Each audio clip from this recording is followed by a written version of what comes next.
A label on your panties digging into your most sensitive spots is definitely not the best feeling.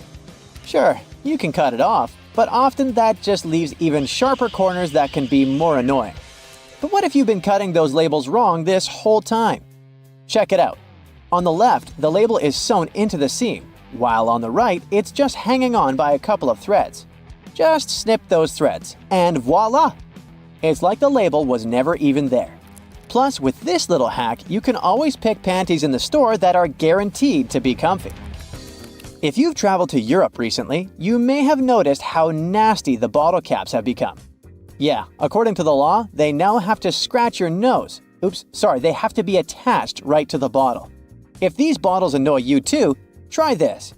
Once you open the bottle, rotate the cap 90 degrees and pull until one of the plastic connections breaks. And finally, turn the bottle until the cap touches your chin, not your nose, and drink. You've been using the colander in the wrong way all this time. This smart kitchen device has a hidden function. The traditional way of draining noodles involves dumping boiled noodles into a colander, right? But if your colander is about the same size as your pot, try this instead. Place the colander on top of the pot with the noodles, like a lid, and drain the water out. This method is faster and less messy, and it keeps your noodles in the pot where they belong.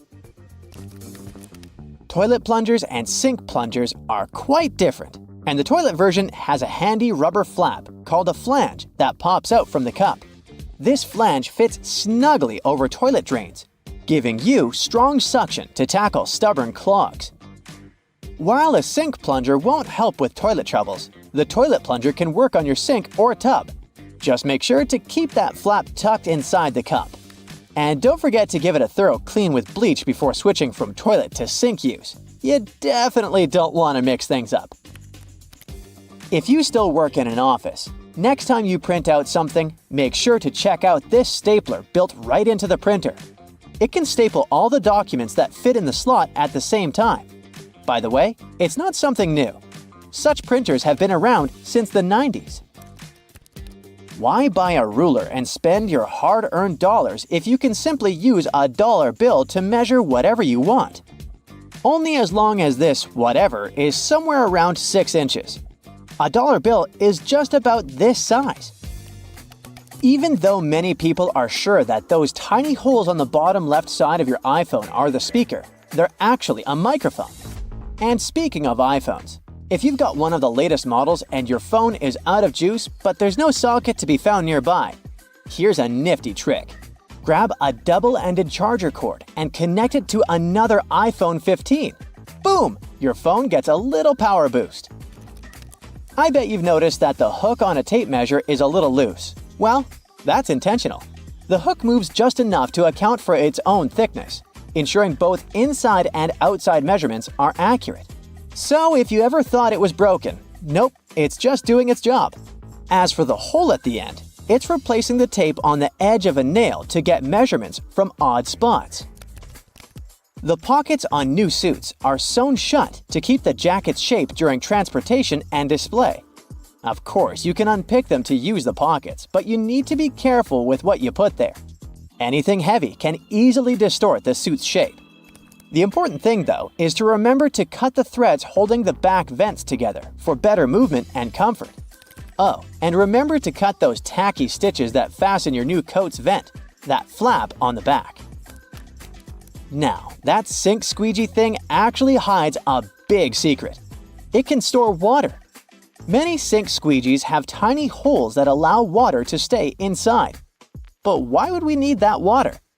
Oh, you can release it as you squeegee, which will help you rinse the sink as you clean it. Here's a travel tip that will help you understand U.S. highways. In the U.S., highways with even numbers run east-west, and those with odd numbers run north-south. If a highway number starts with an odd digit, it's a spur, which means it doesn't reconnect to the main highway. If it starts with an even digit, it's a loop around or through a city that eventually reconnects with the main highway. And finally, numbers divisible by 5 are major highways meant for cross-country travel. Your iPhone camera can also translate laundry symbols, identify plants, and even recognize some bird species. It's like having a mini encyclopedia in your pocket. Another trick: when using the markup feature while editing your photos, you might want to highlight a part of a picture. Put a circle around the needed area and keep your finger pressed down at the end of the stroke. Voila! Instead of a misshapen circle, you get a perfect one. It also works for squares, triangles, and stars. Barilla, probably the most famous pasta in the world, has teamed up with Spotify to create playlists that match the cooking time for different pasta shapes. Just start the playlist when you drop the pasta into boiling water. And when the music stops, your pasta is ready. Toasters have crumb trays at the bottom that you can and should clean regularly. Just slide it out and dump the crumbs.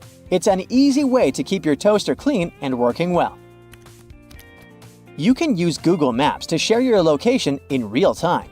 Just tap your account icon, select Location Sharing, and choose how long to share. Your friends can track your progress and be ready when you arrive. You can also save your parking location by clicking the blue dot. Do you know that the knobs on some ovens have calibration screws on the back? You can adjust them to get more accurate temperature control. It'll definitely help you avoid overcooking or undercooking your meals. In non-prepaid gas stations in the US, try pressing Enter before swiping your debit or credit card. It'll take you to the prepaid screen, and you can enter the amount you need manually. If you're drinking outside on a windy day, place some coins in an empty cup, and then put the cup you're drinking from inside the first one. The weight of the coins will help you keep your drink from getting blown over.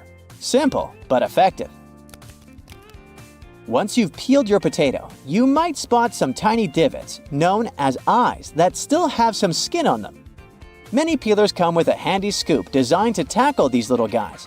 Just take the scoop, dig in, and pop them out. Easy peasy. Your favorite potato recipe will be totally eye-free in no time. A cell phone's camera can help you to figure out whether your remote is working. The camera is sensitive to infrared, so you just need to turn it on and point the remote at the camera while pressing the remote's buttons. You'll see the LED flashing in response. If you spot nothing, something is definitely wrong with the remote. Bonus fact here: white vinegar isn't just for cooking. It's also the real laundry hero. If you add it to your laundry, it'll take out all the bad smells from your clothes. The amount to add can be anywhere from a splash to a cup during the wash. And don't worry about the vinegar smell. It washes away completely, leaving your clothes fresh. It's also great for removing hard water buildup. Now, doctors recommend risking your life at least twice a day. I mean, brushing your teeth at least twice a day. But you see, the seemingly harmless toothpaste that peacefully chills on every American counter poses a life-threatening danger because of one not-so-harmless ingredient, sodium fluoride. Now, don't get me wrong, not every toothpaste out there contains it, but most of them still do. But don't rush to the bathroom to trash your tube. If you swallow a tiny pea-sized glob, it isn't fatal. I'm talking about larger quantities. A toothpaste tube has only 0.15% fluoride. To send you running to the hills, you must consume around 8 tubes one by one, so technically, toothpaste is totally safe. Let's go and look for more dangers at your place, shall we? Personally, I don't have this one, but if you happen to have a CFL light bulb, you gotta be extremely cautious with it. The thing is, many of those bulbs are made with mercury. If such a bulb breaks, you gotta start by turning off your ventilation system. Otherwise, the contamination will only get worse. Make sure everyone has left the room, then open a window to allow for fresh air circulation. Finally, clean the area where the bulb shattered. Be careful to address both wet and dry surfaces and contact specialists. Mercury vapors are definitely the biggest concern when it comes to this element. Take, for instance, a case of 2008, where a 55-year-old guy in Oklahoma tried to extract gold from old electronics using liquid mercury. Unfortunately, he inhaled too much vapor and sadly passed away just 10 days later. The contamination was so severe that they had to completely gut his house. Now, you definitely don't want your favorite clothes to get ruined by moths, so you might grab some mothballs to exterminate them. But watch out, those mothballs can exterminate you too. They usually contain chemicals like naphthalene or a paradichlorobenzene. When these get into the air, they turn into gas. That strong smell you associate with mothballs kicks in. Those fumes can actually irritate your eyes and lungs and may even cause headaches, dizziness, and nausea. Plus, there are concerns about these chemicals being the cause of major conditions that even modern medicine can cure. Naphthalene is especially risky because it can break down your red blood cells, leading to a condition called hemolytic anemia. So try to swap those balls for good old lavender. Moths aren't big fans of it. Now, it's super important to keep an eye on the plants you bring into your home because some can be surprisingly harmful. Take Dieffenbachia, commonly known as dumb cane, for example. Rumor has it that its sap can cause your tongue to swell up so much that it can block your airway. But can it really? Yes and no. It's true that this plant contains poisonous, tiny needle-like crystals called rapides, but they require someone to actually chew on a leaf first before any fuss happens. Otherwise, you might just feel a brief burning sensation or observe some skin redness. In rare cases, you might see some swelling in the area that touched the plant. Generally, just a little nibble leads to mild discomfort, so please don't snack on your potted plants. This warning is more for the safety of your pets, especially cats. Now, if Dieffenbachia stays in contact with the mouth for too long, it can cause some serious pain that might linger for days or even weeks. In those cases, a trip to the hospital might be necessary, especially if the throat gets affected, as that could impact breathing. But don't believe the hype that Dieffenbachia is a lethal poison. That's just an urban legend.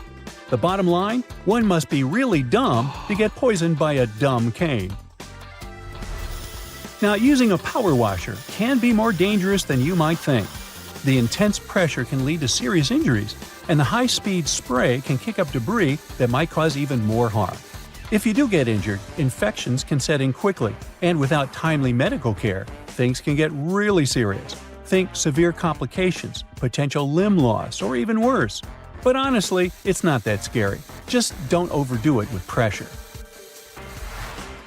Here's a friendly tip. Don't skip out on your weekly house cleaning, especially when it comes to the bathroom. The longer you put off cleaning it, the more risky it becomes.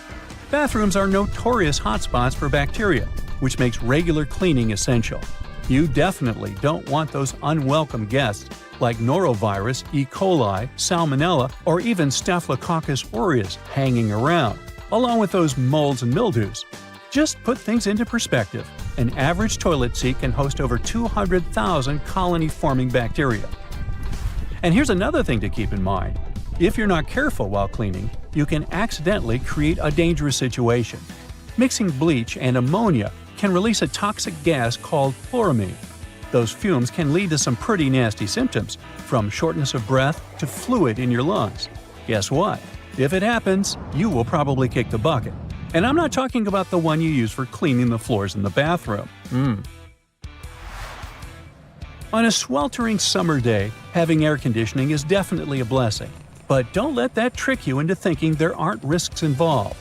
If your AC is on the older side, it can lead to various issues. For example, the ductwork and filters can trap harmful mold, bacteria, and allergens. If those aren't addressed, folks in your home might end up dealing with coughing, wheezing, or a stuffy nose. Plus, an aging AC unit can pose a fire risk. Older components tend to generate more heat as they try to keep up, and if they're not replaced, you could end up with a potential fire hazard. Faulty wiring is another concern, as many wires are tucked away in hard-to-reach spots, making them tough to inspect.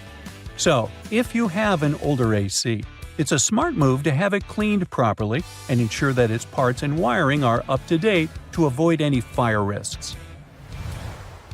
Snuggling under a cozy electric blanket when the weather turns chilly sounds like a dream.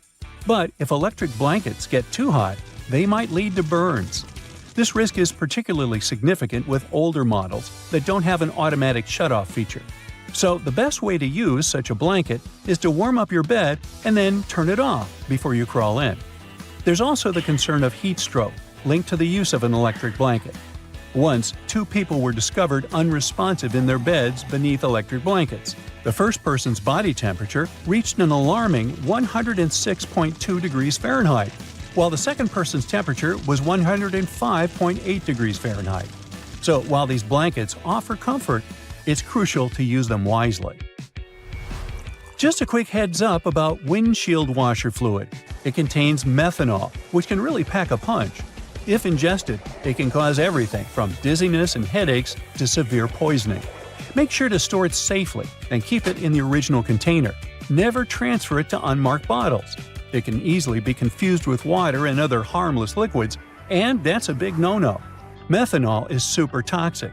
For a grown-up, 2 to 8 ounces can do the trick. You know what I mean. The windshield washer fluid you dump into your car usually has about 30 to 50% methanol in it. But the concentrated versions? They can pack a serious punch with 90 to 100% methanol. Just remember, these products need to be diluted with water before you use them. The last everyday thing on our list does seem to be a great buddy of ours, especially if located in the bathroom. But although air fresheners can give your home a pleasant scent, many of them release volatile organic compounds that can build up over time and may pose serious health risks, including neurological issues and incurable conditions. I suggest, if you were to ask me, you play it safe and think about opting for natural alternatives or enhancing your home's ventilation instead. Got that? Good. A doctor is about to perform a surgery. He positions the lamp over the patient and…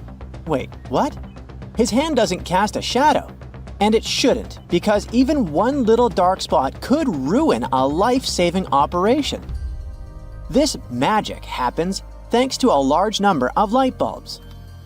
Each LED shines on the patient from a different angle, creating overlapping patterns. A sensor detects any obstacles and compensates for shadows by dimming some LEDs and increasing the output of the others. Harry Potter's invisibility cloak is now a reality. Well, sort of.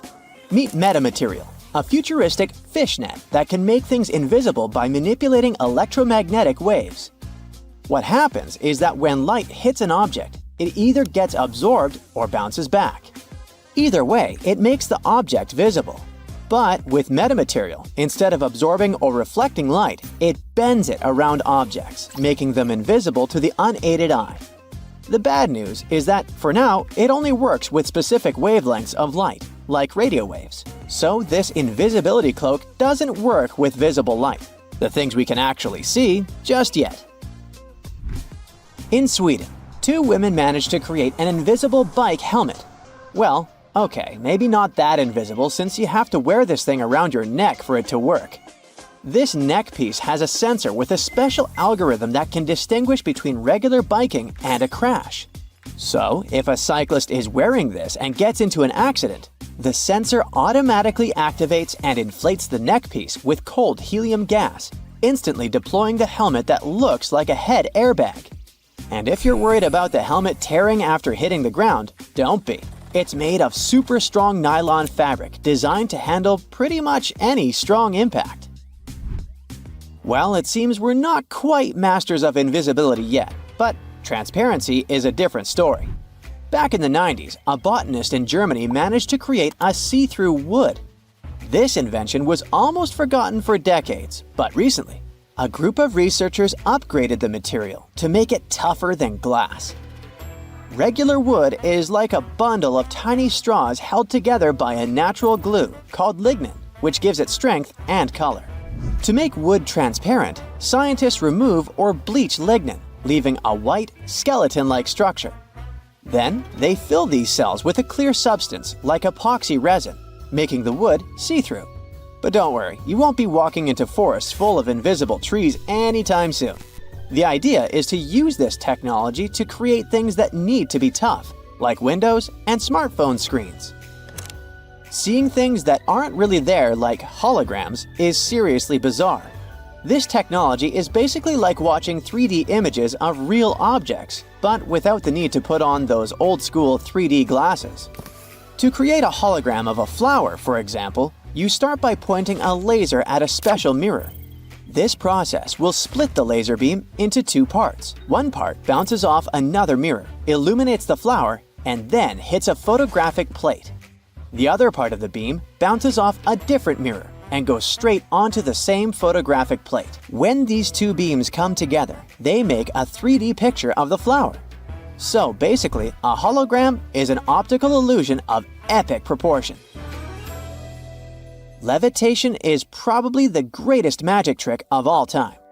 While magicians typically use optical illusions to make things appear to rise and hover in the air, science can actually achieve it in the real world. A process known as quantum levitation allows materials known as superconductors to float above magnets. You see, these materials naturally repel magnetic fields, but some allow a few magnetic lines to pass through. This creates tiny vortices where magnetic flux can pass, helping the superconductor remain suspended, kind of locked in the middle of the magnetic field, defying gravity. Last year, outfits that changed colors and patterns right before our eyes went viral.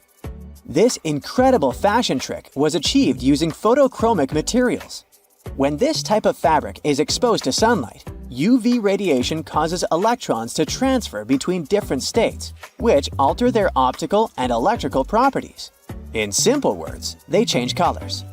Since natural sunlight intensity varies all the time, the colors of the outfits also shift constantly. Unfortunately, the effect only lasts for about 3 minutes. Sure, you might wear something that changes colors, but would you eat it? I'm not talking about a banana ripening from green to yellow. I'm talking about chameleon, an ice cream made in a lab that tastes like Tutti Frutti and has a superpower. It changes color in your mouth. This treat shifts from lavender blue to pink upon touching your tongue. Although the physicist who invented it is pretty secretive about the recipe, we do know that the magic comes from how the treat reacts to changes in temperature and acids in your mouth. Oh, and the inventor also mentioned you can spray something he calls love elixir onto the ice cream to speed up the reaction. Science has advanced to the point where we can actually make it rain and snow. This technique is called cloud seeding, and although it might seem like an X-Men superpower, it is pretty easy to understand how it works. First, the weather needs to be cloudy. Once a cloud forms, workers at a control center send a plane to the area to stimulate rainfall. As soon as the brave pilot enters the cloud, the plane releases tiny particles, such as silver iodide, into the air.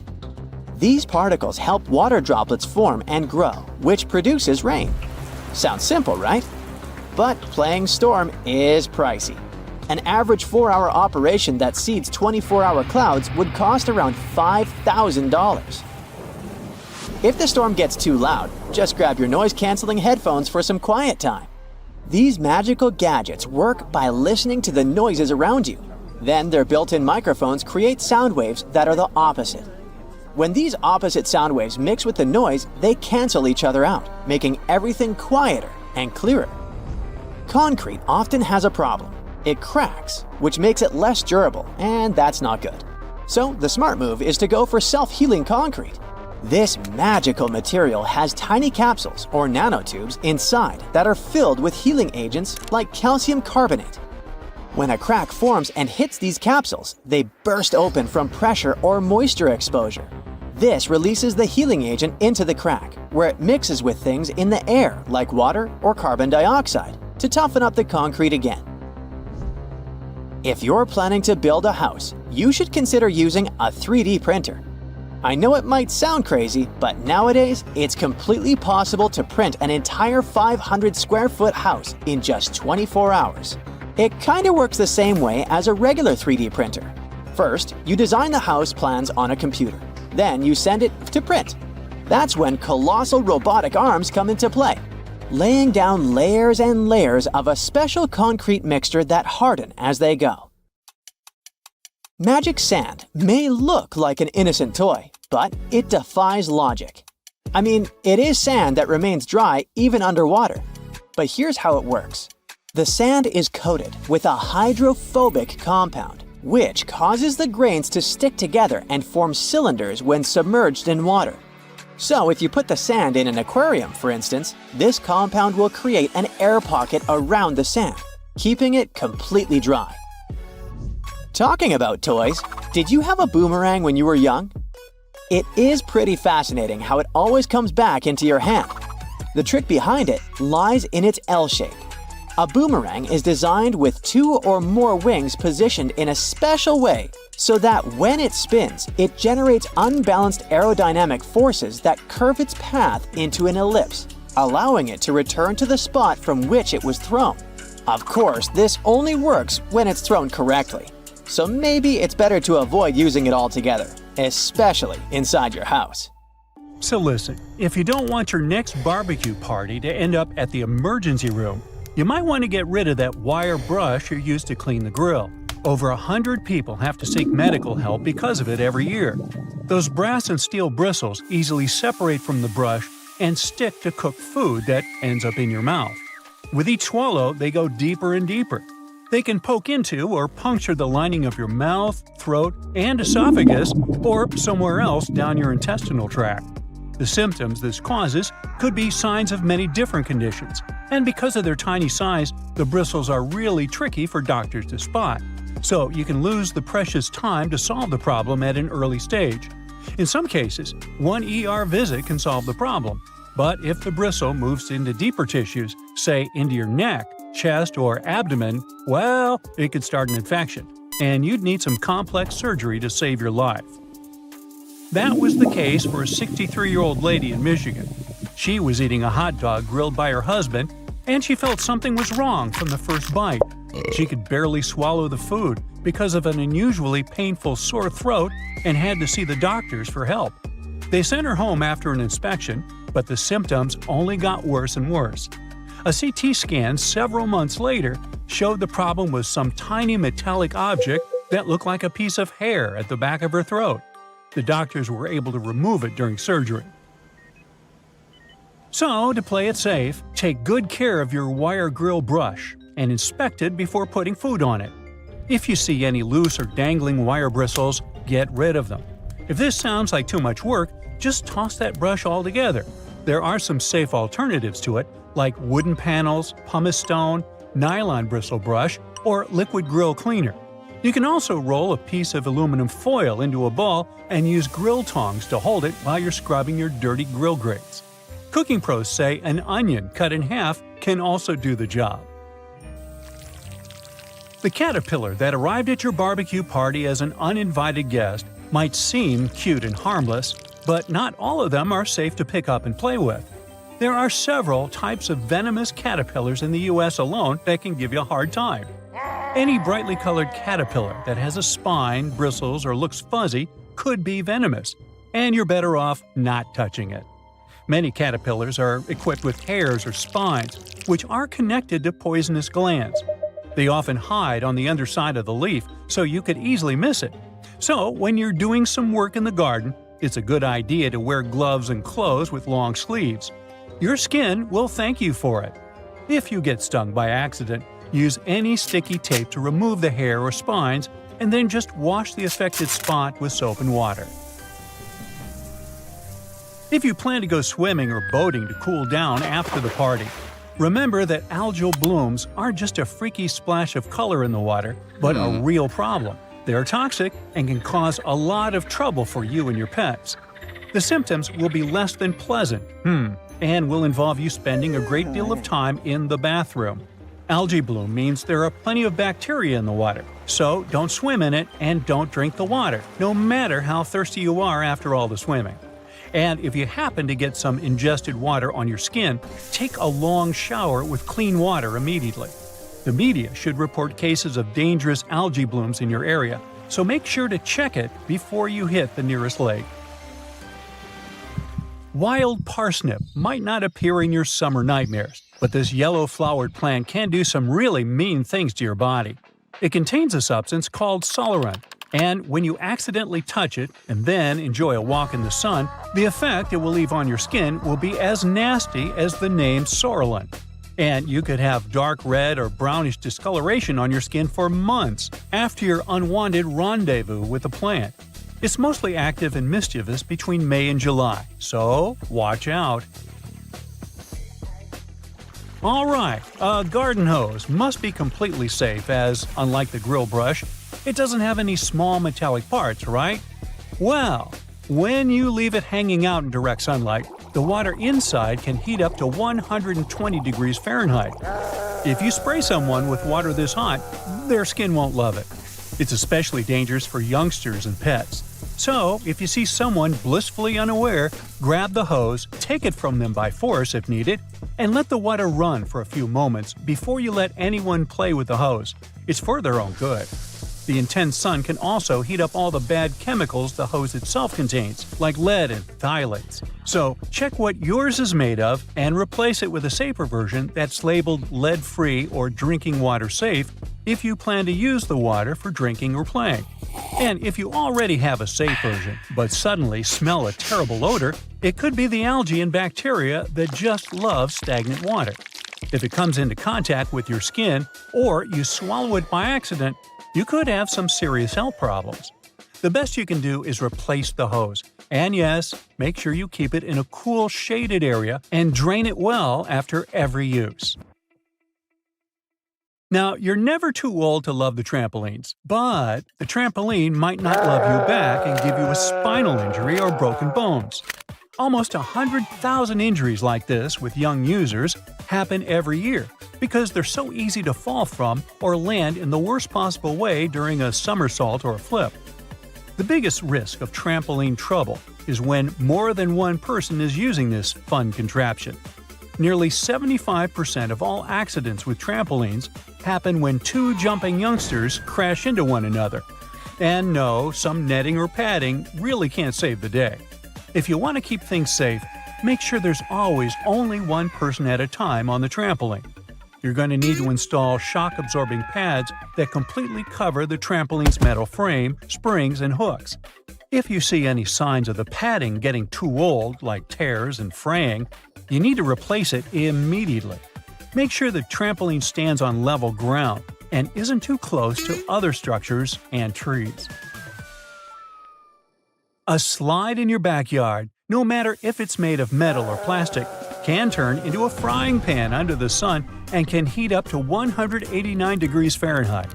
So, before you jump on it or let someone else do it, check the temperature of the whole thing top to bottom. And even when your little sister or someone else you love is begging you to go on a ride with them, don't do it. The slide is designed for one person of a certain size. When the two of you end up tandem sliding, the smaller leg can get caught up between the bigger leg and the edge of the slide. The speed will also increase, and it can lead to all sorts of drama. Finally, no matter how tempting it feels in the hot months, don't walk barefoot on that beautiful lawn in the park or even in your own garden. You never know what's hiding in the grass, and if you step on something sharp, like a rusty nail hiding in the grass, you'll get yourself into a lot of trouble. Flip-flops aren't the best idea for everyday summer shoes either. They rarely come with arch support and can make you take shorter steps and put more stress on your body. It's just not good for your feet, joints, and muscles. Otherwise, have a great summer!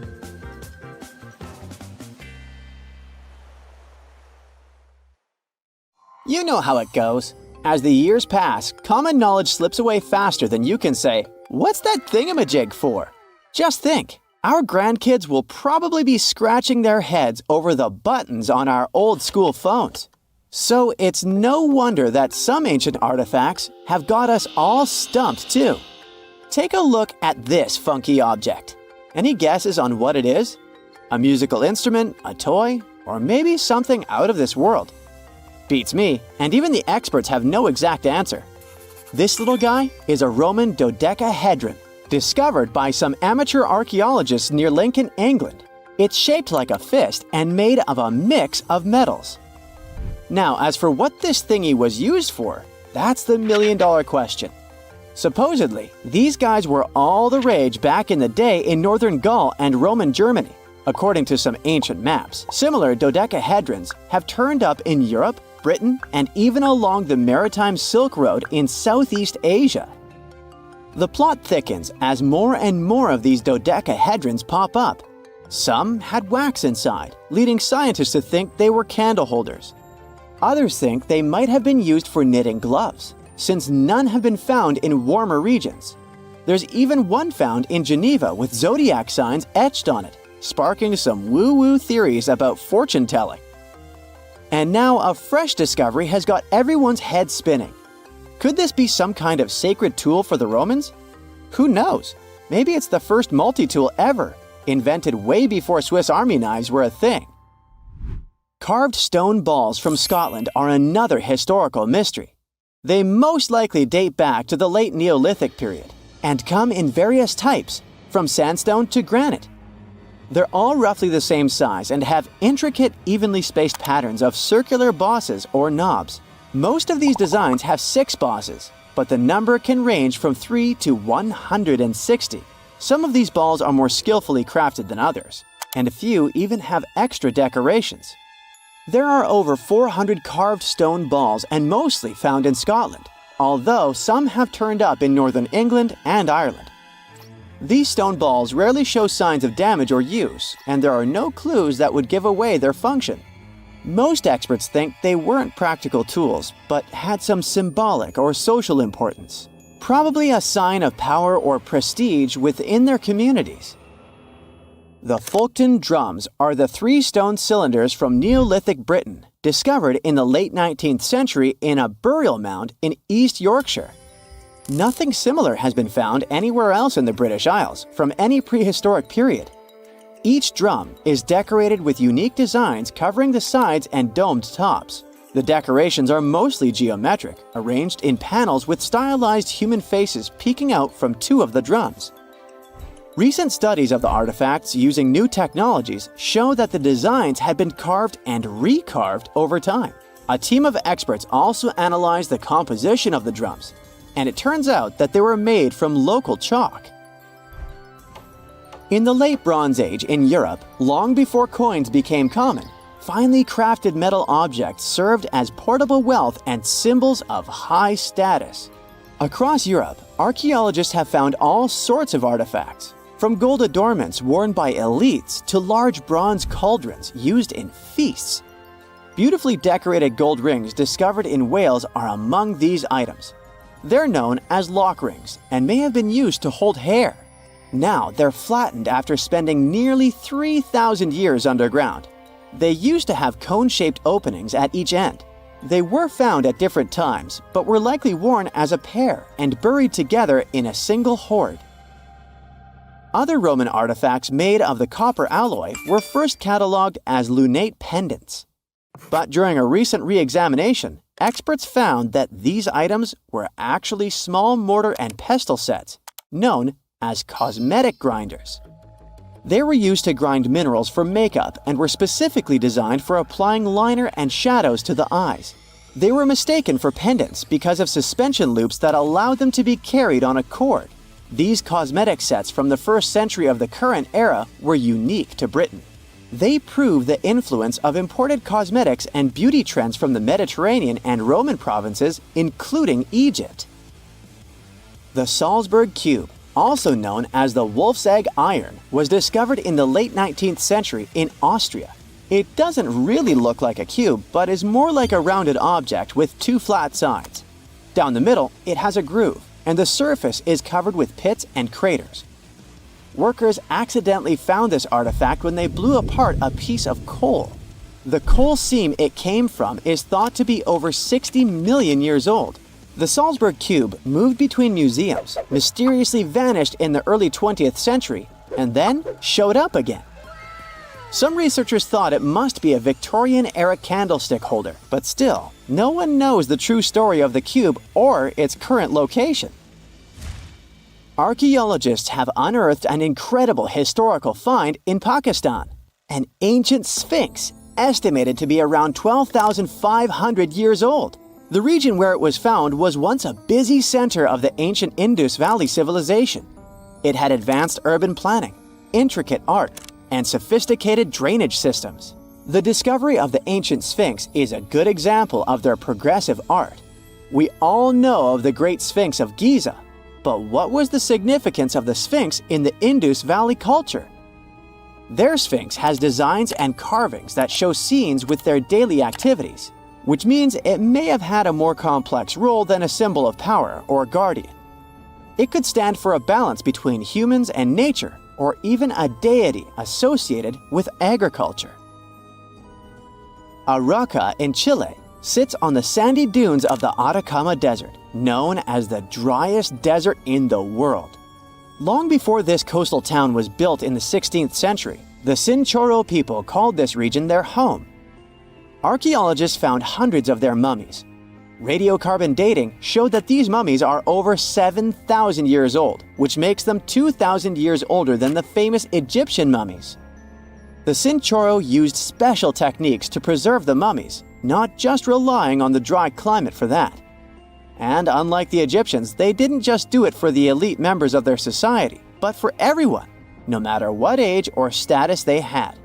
The local people living in Arauca now are so used to finding mummies in their backyards that they don't feel weird about living among them. In the winter of 1850, a powerful storm with extra high tides hit the west coast of Orkney, Scotland. The wind and waves ripped away the surf, covering a mound, and revealed stone-built structures beneath. A local antiquarian decided to dig up the village that he thought was from the Iron Age. He managed to unearth the remains of 4 houses and many artifacts from 2 villages. The villages had been buried under sand, so everything was really well preserved. Carbon dating wasn't a thing back then yet, so it was tricky to tell the exact age of the villages. Almost a century later, with new tech, researchers were finally able to tell that the place was actually from Neolithic times.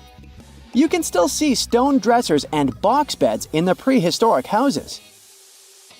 Archaeologists and historians working on the famous Terracotta Army think that it might have been inspired by or modeled on ancient Greek sculptures.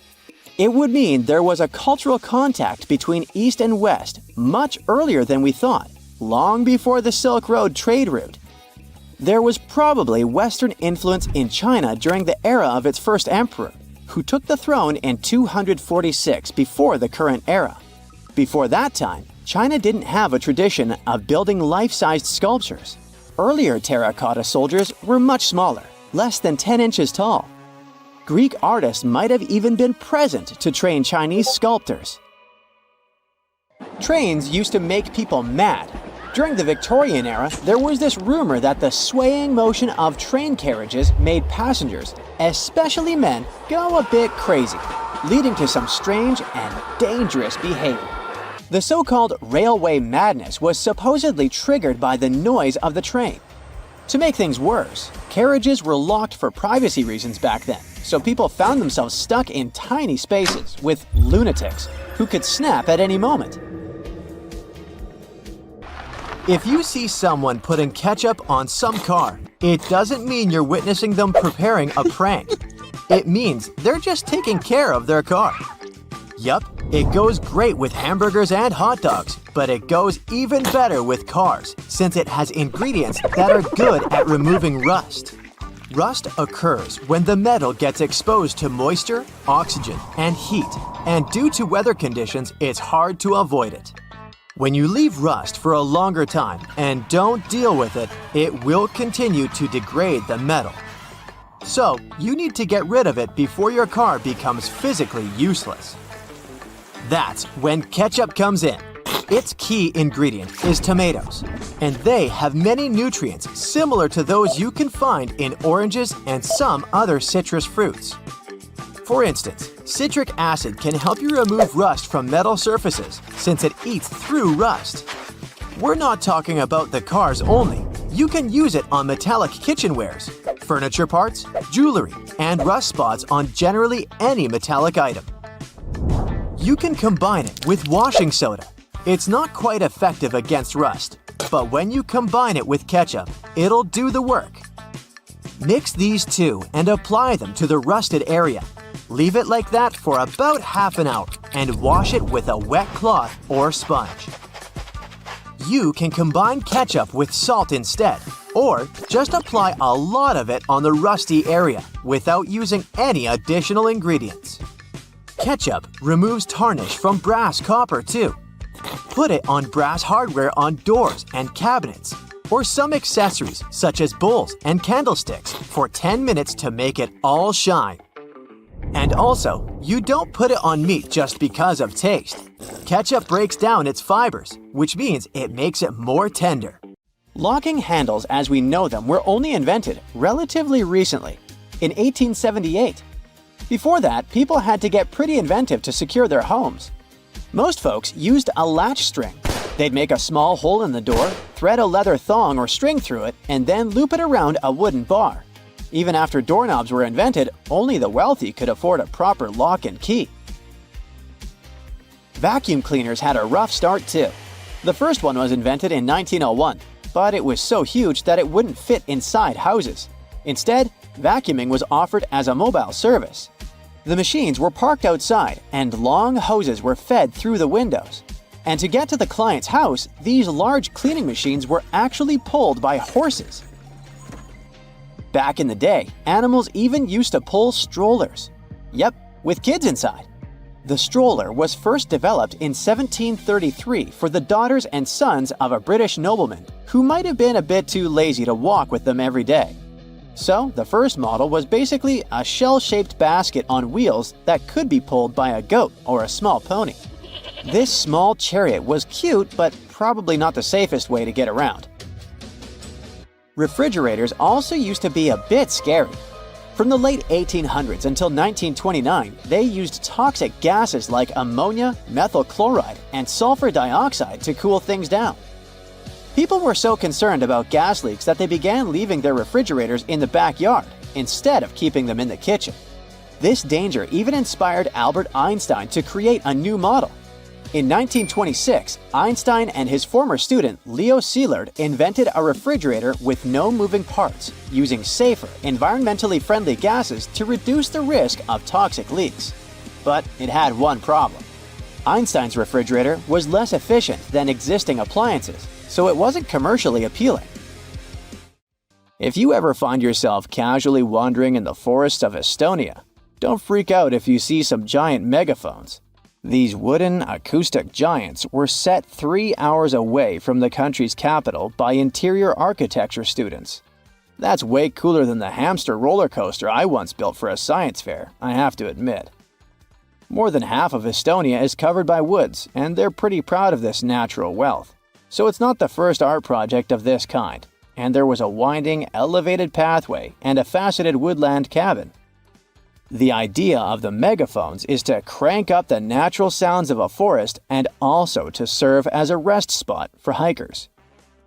These wooden beauties are large enough to host several people. And hey, if you walk this far into the woodland, you'll be thankful for this. The students were given a task to invent some concepts of a forest library. They built the megaphones off-site and brought them to their permanent spots.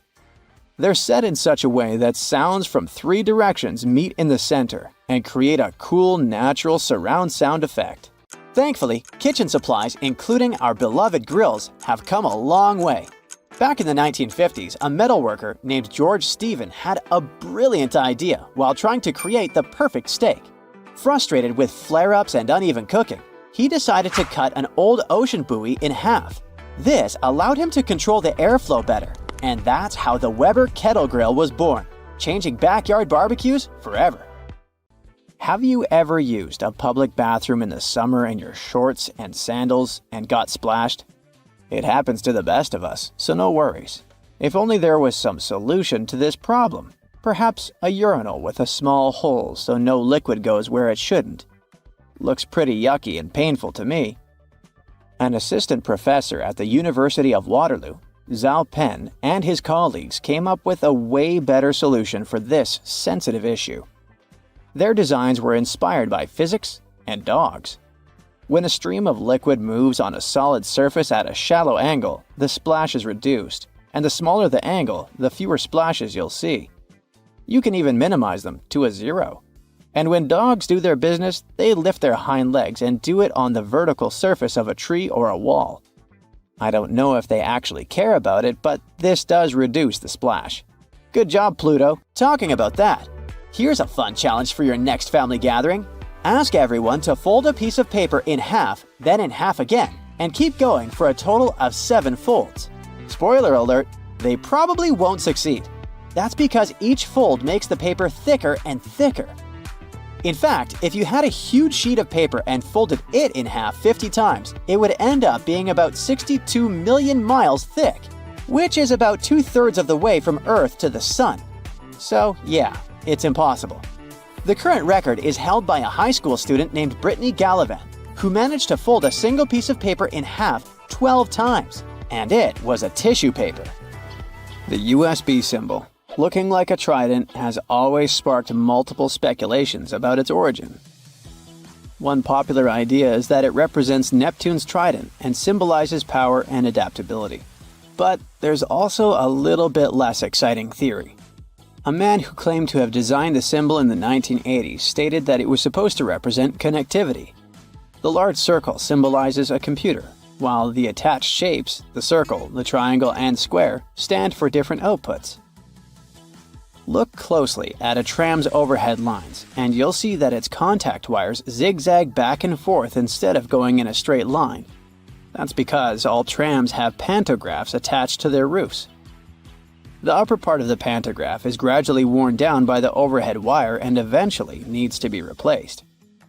To wear it down evenly, the wire is not installed strictly along the tram's path, but in zigzag patterns. As the tram moves, the pantograph slides along the wire, and it wears down evenly. Those cone-shaped water cooler cups? Their shape is intentionally designed to prevent users from setting the cups down. This allows employees to minimize the risk of spilling water on their desks around various electronic devices.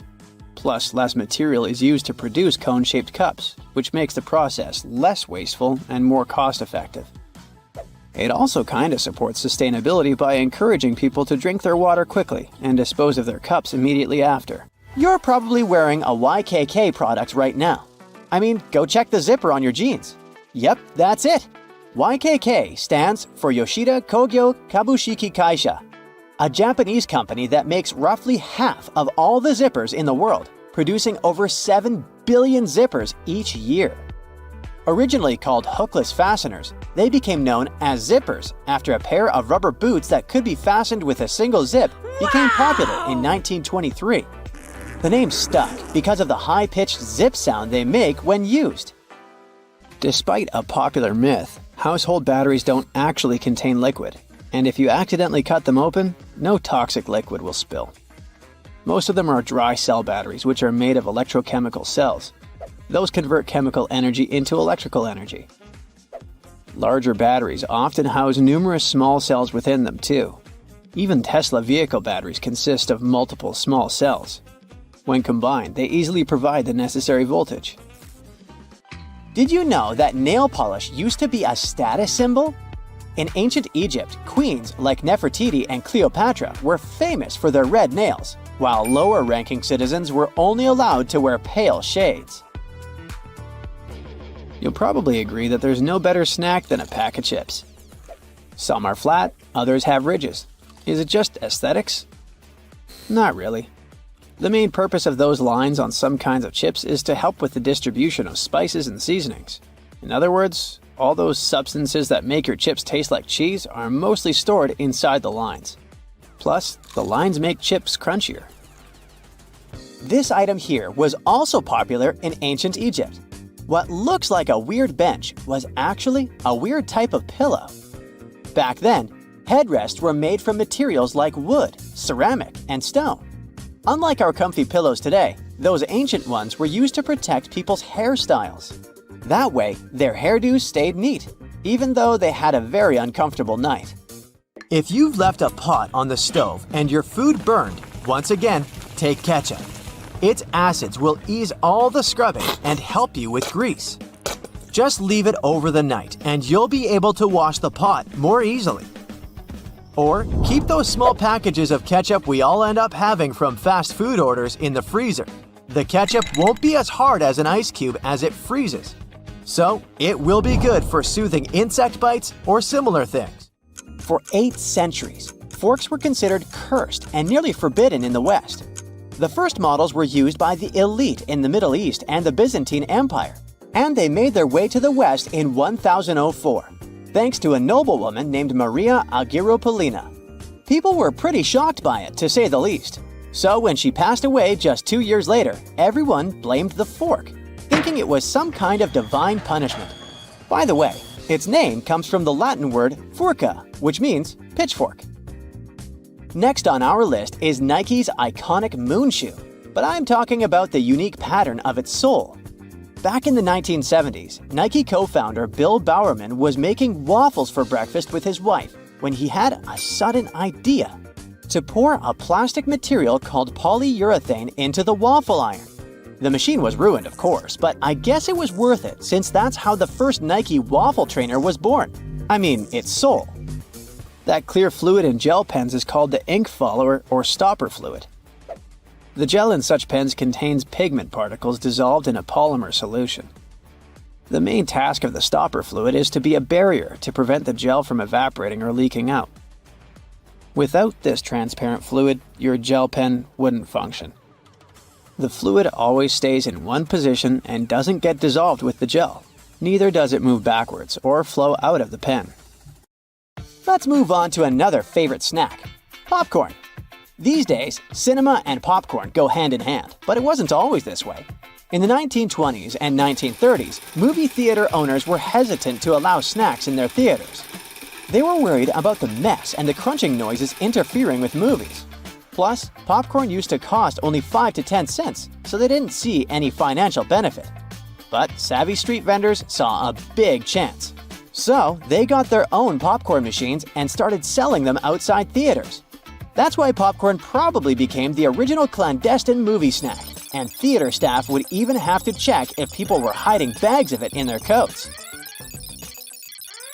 Have you ever helped your friends move into a new apartment in a building without an elevator? Then you're gonna love this one. Houses in Amsterdam have hooks on top. This is a medieval invention for pulling stuff up the houses. The simple tech consisting of a wheel and a rope still functions now, centuries later. Why not just use the stairs? Well, if you get inside one of those narrow Amsterdam buildings, you'll see there's hardly enough room to comfortably ascend, and you can forget about even trying to pull a table on top. Back in the medieval ages, pretty much like now, only rich people could afford housing around the canals in the best parts of the city.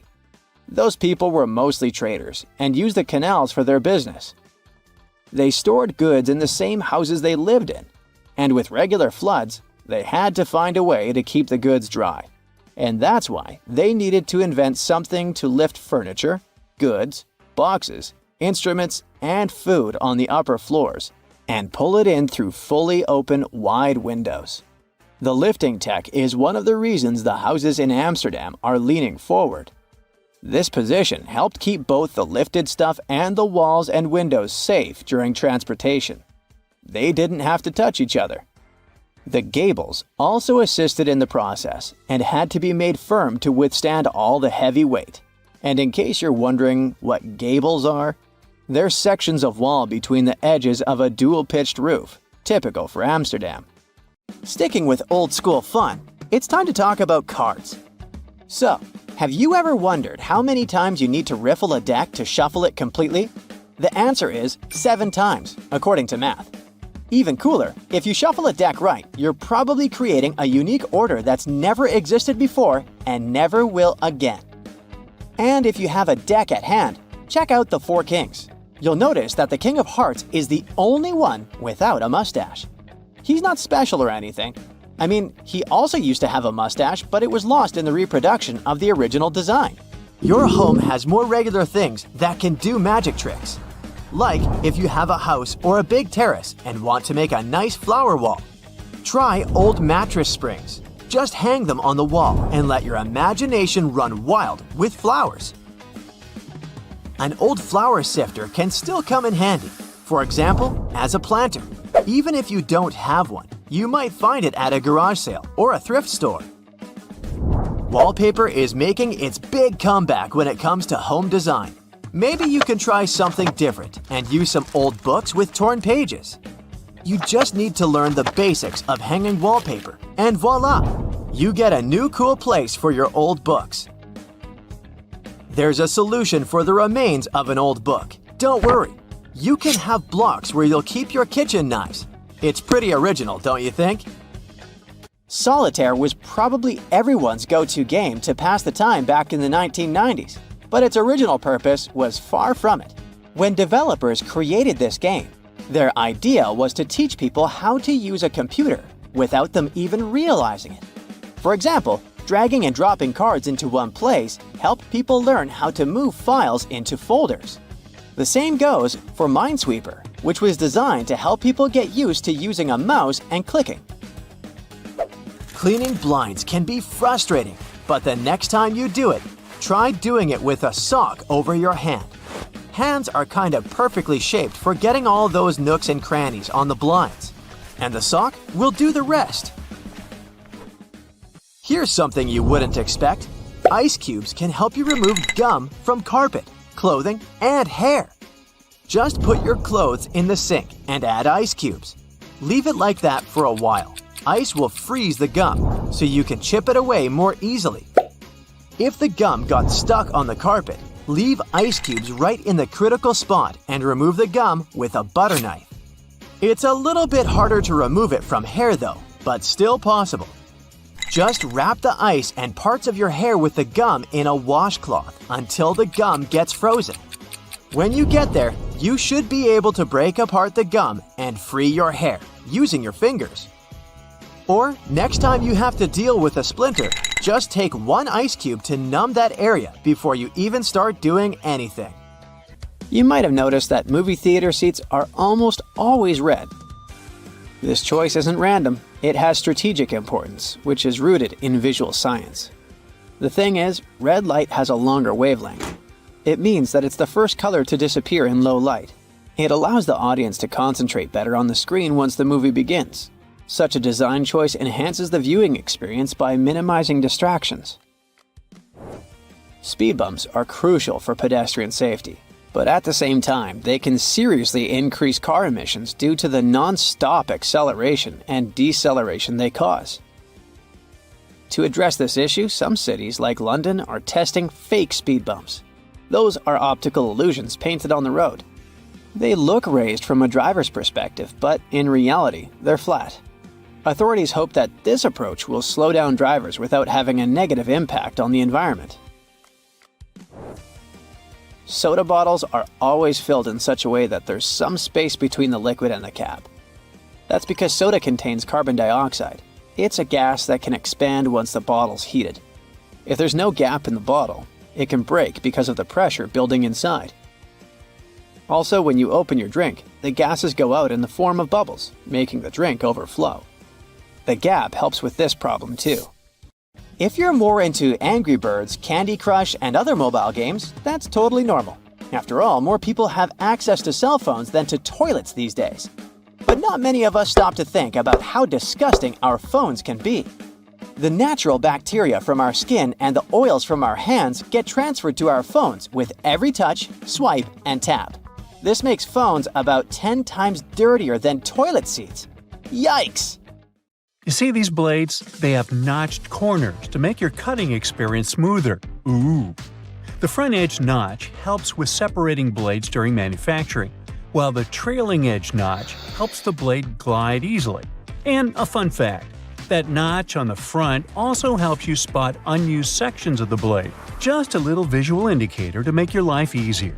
When it comes to silver versus black blades, they're both made from the same stuff. But black blades are sharper and are better suited for cutting through tough materials, while silver blades strike a balance between cutting power and durability. If you want that extra cutting oomph, go for black. Oh, almost forgot. The only thing those blades aren't meant to cut is food. It has a rust-proofing oil coating, which is not safe for humans. Check this one out. It's totally giving me childhood vibes. Now, I remember my grandma having tomato-shaped pincushions just like this, and sometimes they would look more like a salad, with a little pepper thrown in there. Well, believe it or not, this salad actually has a purpose. The tomato keeps your pins in place, while the pepper keeps them sharp. Those peppers are filled with sand, which helps keep your pins nice and sharp. And it's not just sand. Crushed walnuts can also be used to keep your pins in tip-top shape. Now look at this multiple pocket tool and this little hook on it. It's a bit of a mystery, but it's actually pretty handy. I counted at least 4 different applications. 1. You can use it to carry all sorts of awkward stuff, like camping gear or heavy parcels. 2. Need to twist some wire or play around with knots? The parcel hook has got you covered. 3. This hook can save the day with those stubborn zippers, like the ones on your luggage. 4. It's great for pretending to be a budget version of Captain Hook. If you know more applications, let me know in the comments. Apple users, with this feature, you'll never get laundry surprises again. Now, I bet you've had this situation at least once in your life. You wash your stuff, and when you take it out of the washing machine, the size seems to only fit your cat. Your iPhone camera can actually translate those funky laundry symbols for you. There are 2 requirements though. You must have iOS 17, and your phone must be in English. Take a photo of the care label, go to the Photos app, and see the details of the image. Everything will be automatically decoded and explained to you. Now, many toasters come with nifty removable crumb trays at the bottom. It's super important to give these trays a good clean every now and then to keep your toaster running smoothly and avoid any potential fire hazards. Just pop them out, shake out the crumbs, and you're good to go. Where you shake them out is up to you. Those little compartments on your gas pump aren't just for show. They're actually there to hold your cap while you're filling up. This nifty feature keeps things tidy and prevents any spills or drips on the handle. So, say goodbye to messy refueling experiences and hello to a cleaner pump. Plus, it makes the whole process way more convenient and efficient. Now, I'll bet your oven gets so greasy and dirty sometimes that you can even hear it oink. Just kidding. I know you're a tidy person. Anyway, if you're looking for a way to bring your kitchen cleaning to a whole new level, here's a tip for you. Most oven doors have handy latches that let you pop the door off for easy cleaning, saving your poor back from the strain. When you're draining noodles or potatoes, there's no need to bother transferring everything to a colander in the sink. Just throw the colander right into the pot, hold it down, and pour the liquid out. It makes life so much easier, especially when you want to save that starchy water for recipes. It's a must for authentic pasta, by the way. So let's say you've snagged this gem at a thrift store a while back for just under $1. It's seen better days, serving as an ashtray, but you decide it's time to give it a new lease on life. Here's the lowdown on how to make it shine again. Mix up a solution of boiling water, baking soda, and table salt in a bowl lined with aluminum foil. Let the piece soak for about 15 minutes and repeat this process 3 times. In between soaks, gently scrub any rough spots with a microfiber cloth. After the final soak, dry the piece off and rub on some toothpaste, baking soda, and peroxide. Buff out any remaining tarnish with a clean, dry microfiber cloth. Rinse it off, and now your piece is practically gleaming like a mirror. These aluminum foil boxes have nifty little tabs on the sides that make it super easy to grab a sheet without any hassle. It's like a fancy little bonus that makes the product a breeze and ensures you'll have a smooth sailing experience every time. Manual can openers often come with a handy built-in feature, also known as a bottle opener. It's like getting 2 tools in one. But did you know that this bottle opener actually has another useful function? It can help you loosen those stubborn, hard-to-open jars. Simply lift the lid slightly at a couple of points with the bottle opener, and then watch it as it effortlessly twists right off. Yeah! Okay, I just found that, apparently, you're supposed to save the first and last slices of a loaf of sliced bread for last. It's like a bread hack or something. Apparently, those end pieces help keep the rest of the bread fresher for longer, and you shouldn't eat them until you've devoured the rest of the loaf. So, next time you're making a sandwich, save those heel slices for the very end. Even bread eating needs a good strategy. Now look at those blue levers on the top rack of your dishwasher. I was curious about them too, and it turns out they're actually water bottle sprayers. They help to ensure that your bottles get a thorough cleaning and rinse during the wash cycle. Many vegetable peelers have those little scoops on top for taking out the eyes from potatoes. And here's a cool tip. You can actually use vegetable peelers in both directions to peel faster. But most people just stick to one direction. When using yellow mustard, make sure to push the lid of the bottle all the way open until you hear a satisfying click. This way the lid will stay securely in place and won't get in the way when you're dispensing the mustard onto your food. It's a simple step that can make your condiment experience hassle-free and enjoyable. So there. You know that little hole at the end of your pot or pan? Well, it's not just for show. You can actually use it as a handy holder for your forks and spoons. Next time you're cooking up a storm in the kitchen, just pop your utensils in that convenient little hole and keep them close at hand. Okay, just a heads up to remember to switch the direction of your ceiling fan for the changing weather, and to give it a good clean too. I've seen that a lot of folks found it helpful before to reverse the fan's direction by flipping a switch for different seasons. So this is just a friendly reminder to go ahead and do it again, pushing hot air down and pulling cold air up. When you're chowing down for some pizza, just tear off the top of the box and use it as a big old plate. You can even rip the box in half and fold it to save some leftovers for later. Well, that's it for today. What, you want to know more cool facts? Sure, but you'll have to subscribe and hit the bell to get more videos. I'm waiting. Go ahead. Some men wear shoes with hidden heel lifts to look taller. Such shoes can make a person up to 6 inches taller. They look like regular shoes, but inside they have this extra insert. Sometimes such an insert is glued down. Sometimes it's removable, and you can choose the height you need yourself. When the Titanic hit the iceberg and sank sometime later, the Atlantic Ocean was around 28 degrees Fahrenheit, which means the water was below its freezing point. No wonder so many passengers didn't make it. Some birds have a row of bristles protruding from the edges of their eyelids. Those bristles can probably be called eyelashes, but while human eyelashes are modified hairs meant to protect the eye, bird eyelashes are modified feathers. Identical twins don't actually have the same fingerprints, so you can't blame your misdeeds on your sibling after all. Different factors during development in the womb, like the position of the womb, umbilical cord length, and the rate of finger growth, impact fingerprints. Earth's rotation speed is changing. It's slowing down right now while we're talking.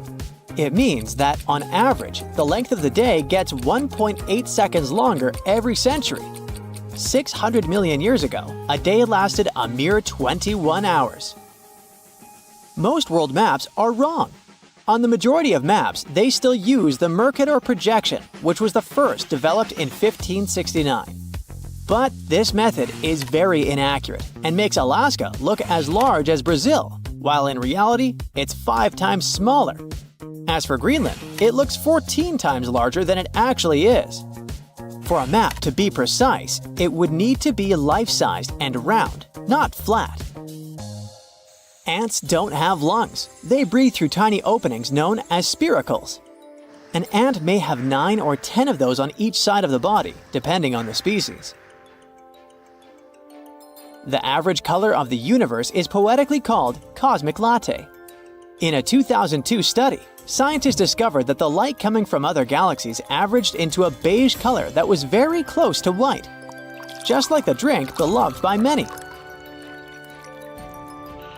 There is such a thing as minus decibels. The quietest place on Earth is Microsoft's anechoic chamber in Redmond, USA. The level of sound there is minus 20.6 decibels. Such chambers are built out of heavy concrete and bricks and are placed on springs to stop vibrations from entering the chamber through the floor. Bananas are radioactive. Wait, where did you go? It's not that bad. Bananas are rich in potassium, so each banana is slightly radioactive due to the natural isotope potassium-40. On the other hand, your body contains around 16 milligrams of potassium-40, so you're actually about 280 times more radioactive than that poor banana. And in any case, your body gets rid of that excess potassium 40 from a banana within several hours. There's simply no such thing as a straight line. You just need to zoom in close enough and you're bound to spot some irregularities. Even a laser light beam is a bit curved. In emergencies, fish form orderly lines. For example, when evacuating through narrow spaces in dangerous situations, school of neon tetrafish queue so that they don't crash into one another or clog up the line. Scientists think that this behavior means that fish can respect social rules even in emergency situations, unlike us humans. Hippos can't swim. These animals have large bones. These bones are so big and dense that it makes hippos barely buoyant at all. So these animals don't swim. Instead, they perform something like a slow-motion gallop on the riverbed. Hippos can also sleep underwater thanks to a reflex that allows them to rise to the surface, take a breath, and sink back down to the bottom without waking up. Lego bricks can withstand compression better than concrete. A regular plastic Lego brick can support the weight of 375,000 other bricks before it breaks. Theoretically, it could allow you to build a tower more than 2 miles in height. But if we decide to scale this up to house-sized bricks, the price would be exorbitant. If you ever go to space, you can take your yo-yo with you. In 2012, NASA astronaut Don Petit took a yo-yo on board the International Space Station and used it to show some tricks. You see, a yo-yo mostly relies on the laws of conservation of angular momentum to perform tricks.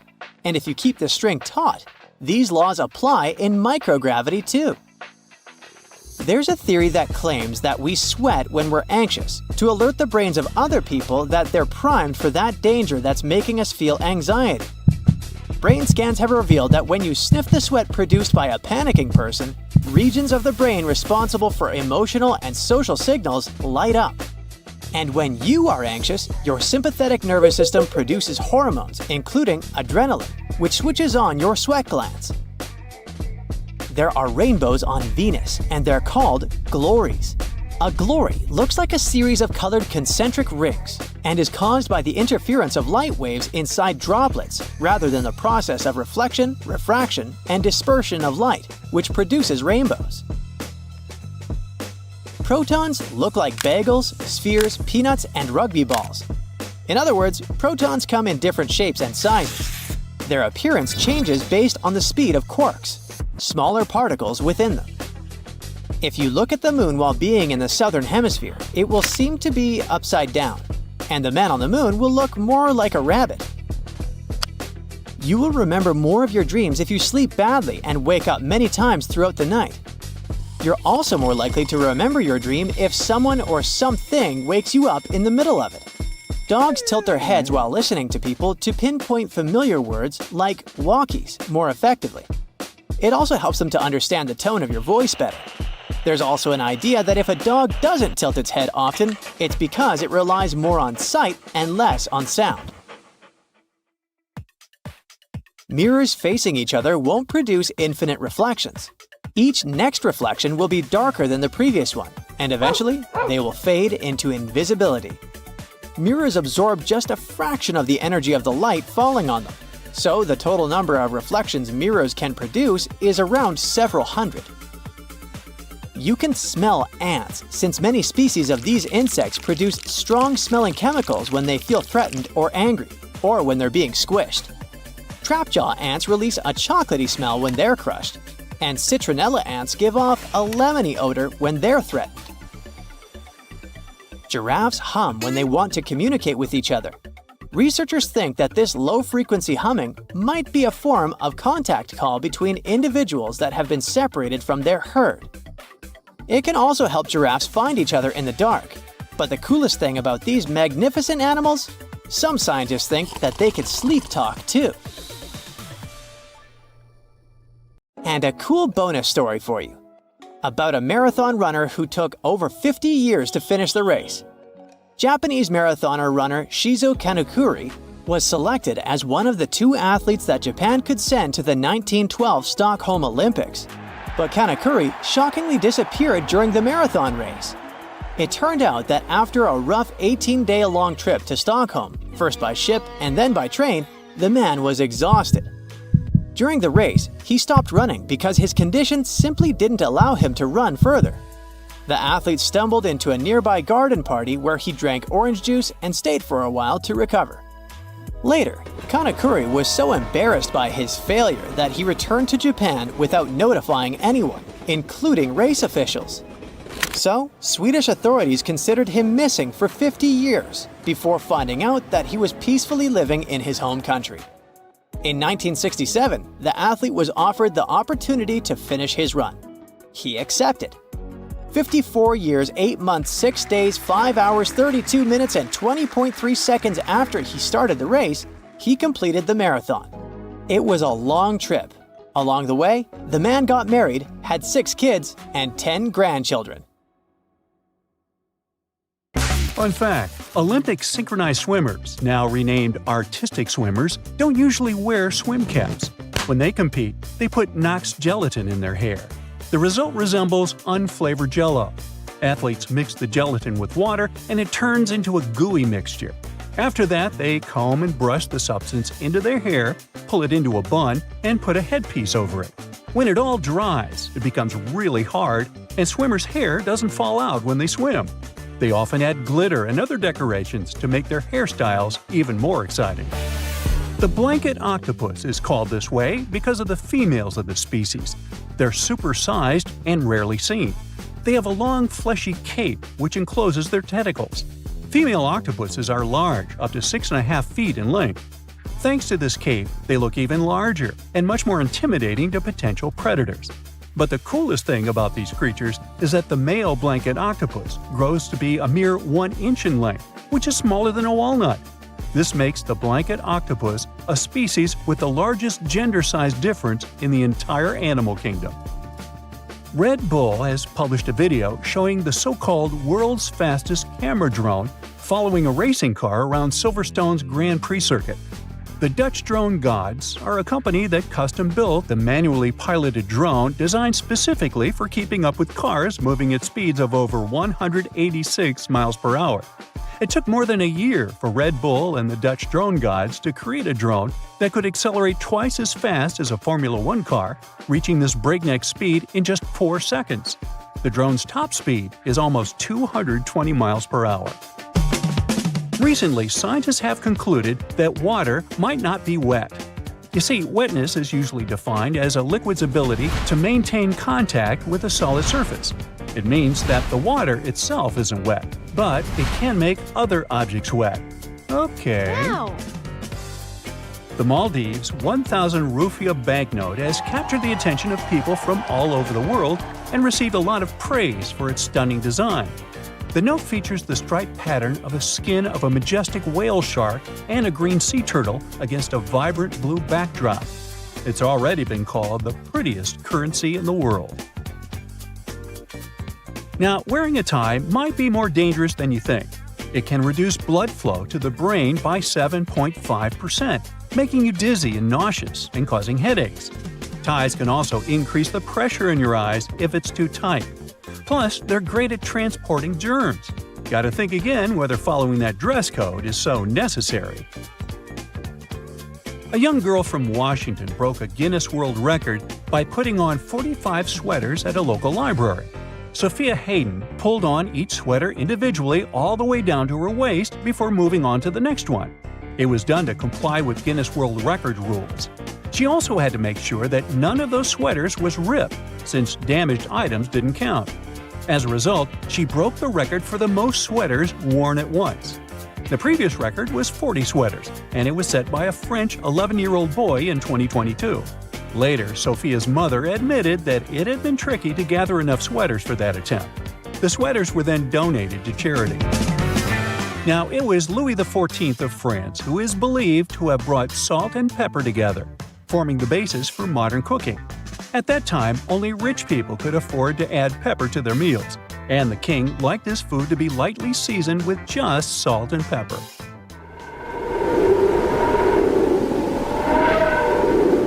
Our sun produces a sound, but sadly, we can't hear it. It's emitted in the form of pressure waves, and their wavelength is measured in hundreds of miles. It means they're far beyond the range of human hearing. Now, while we're on the topic of space, let's discuss the fact that our solar system has a wall surrounding it. Well, kind of. It's called the heliopause, and it's the region of space where solar wind isn't hot enough to push back the wind of particles coming from distant stars. That's why this region is often considered the boundary between the solar system and interstellar space. Another space fact for you: comets smell like rotten eggs. I know, ew. Other smells that might surround them are those of burning matches and even almonds. That's because of the traces of hydrogen sulfide, ammonia, sulfur dioxide, and hydrogen cyanide found in the makeup of some comets. In 2016, promotional postcards were even made, carrying the pungent scent of a comet. Now, in any career field, the average worker is productive for around 60% of their working time each day. But if we talk about office workers, this percentage drops drastically. One study determined that the average office worker is productive for a mere 2 hours and 23 minutes per day. The thing is, employees are interrupted in general every 3 minutes and 5 seconds. And it takes people a whopping 23 minutes to get refocused after an interruption. It means that employees get 3 minutes of work done for every 26 minutes they spend at their workplace. Unbelievable. No wonder that statistically, people working remotely are much more productive. Scottish soccer team Inverness Caledonian Thistle Football Club is known for using cameras with AI ball tracking to live stream their matches on YouTube. Well, once, in the 2020 match against R United to be precise, when a camera repeatedly tracked an official's bald head, mistaking it for the soccer ball.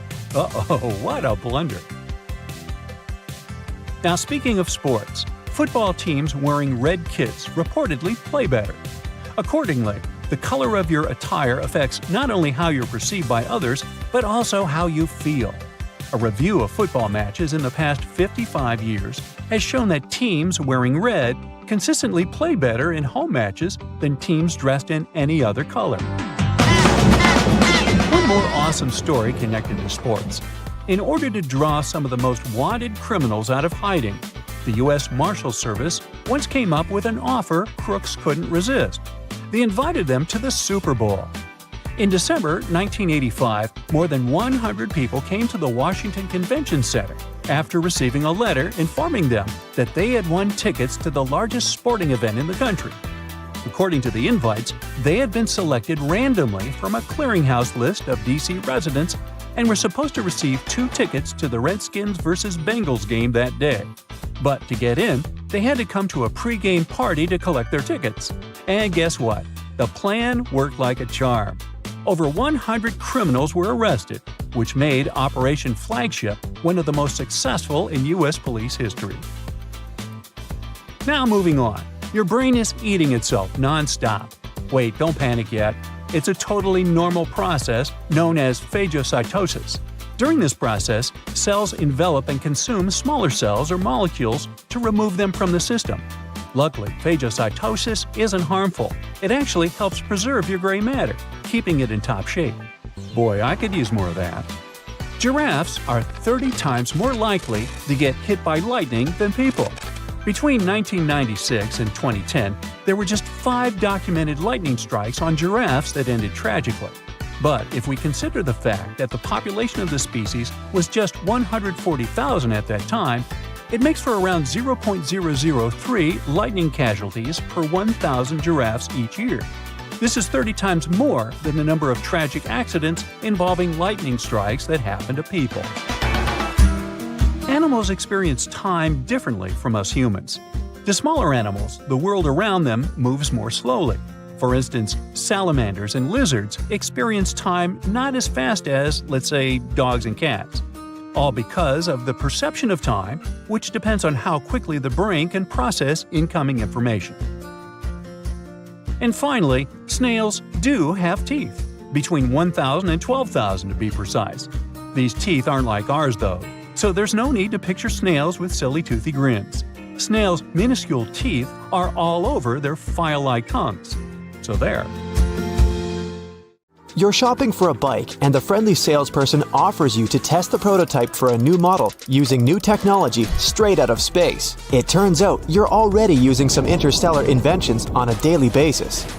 Regular inflatable rubber tires can't do so well on the perilous, rocky, and sandy terrains of the Moon or Mars. Curiosity Mars rover got some damage to its treads just 16 months into its mission.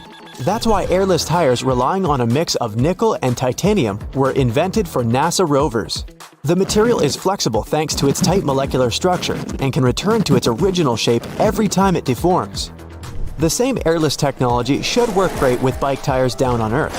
The tires are tube-shaped and squash down whenever you roll over a bump.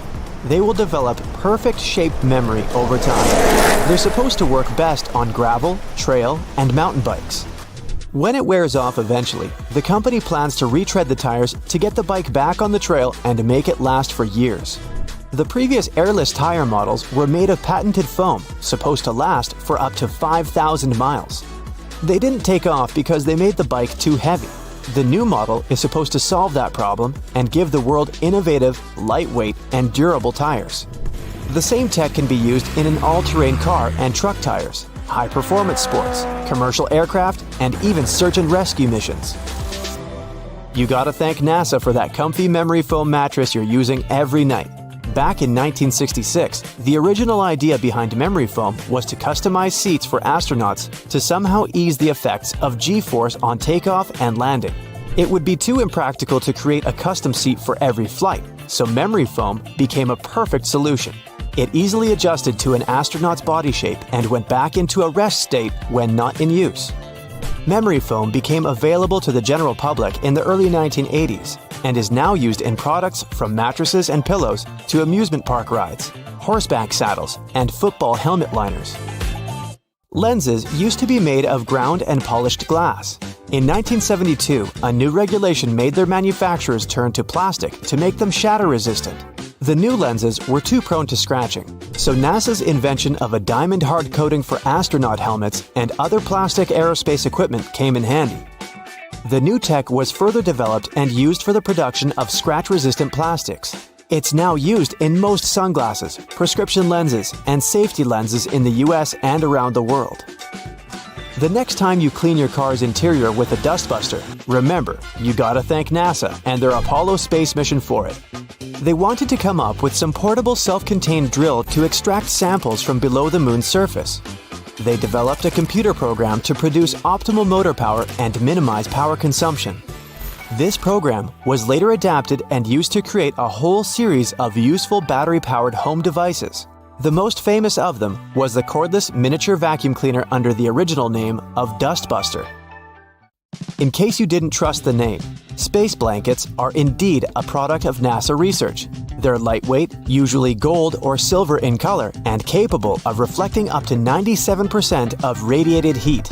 That's just what you need to reduce heat loss from the body and stay warm and comfy in space. The material was originally designed for the exterior surfaces of spacecraft. Now you can see marathon runners at the end of the race wrapping themselves in those blankets to regulate body temperature. It normally drops right after you stop running. Another NASA invention is insulation called Radiant Barrier, made from aluminized polyester.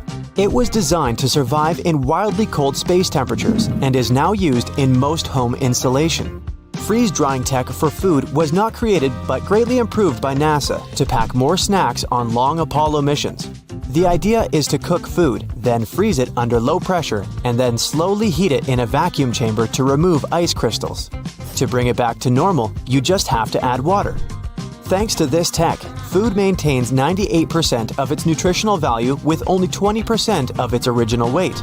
It's a great help for backpackers, disaster relief programs, and anyone who needs to pack light and still get proper nutrition. The infrared thermometer that lets us check temperature from a distance was developed with the support of NASA as well. It measures thermal radiation emitted by your eardrum a lot like they measure the temperature of stars and planets. Each device has a lens that focuses light from the object onto a special detector that converts radiation into an electrical signal and then into temperature you can see on a display. It's used for many purposes, from monitoring hotspot temperatures in mechanical and electrical systems to checking the temperature of visitors in public spaces. In the early 1960s, headsets for airline pilots used to be really bulky.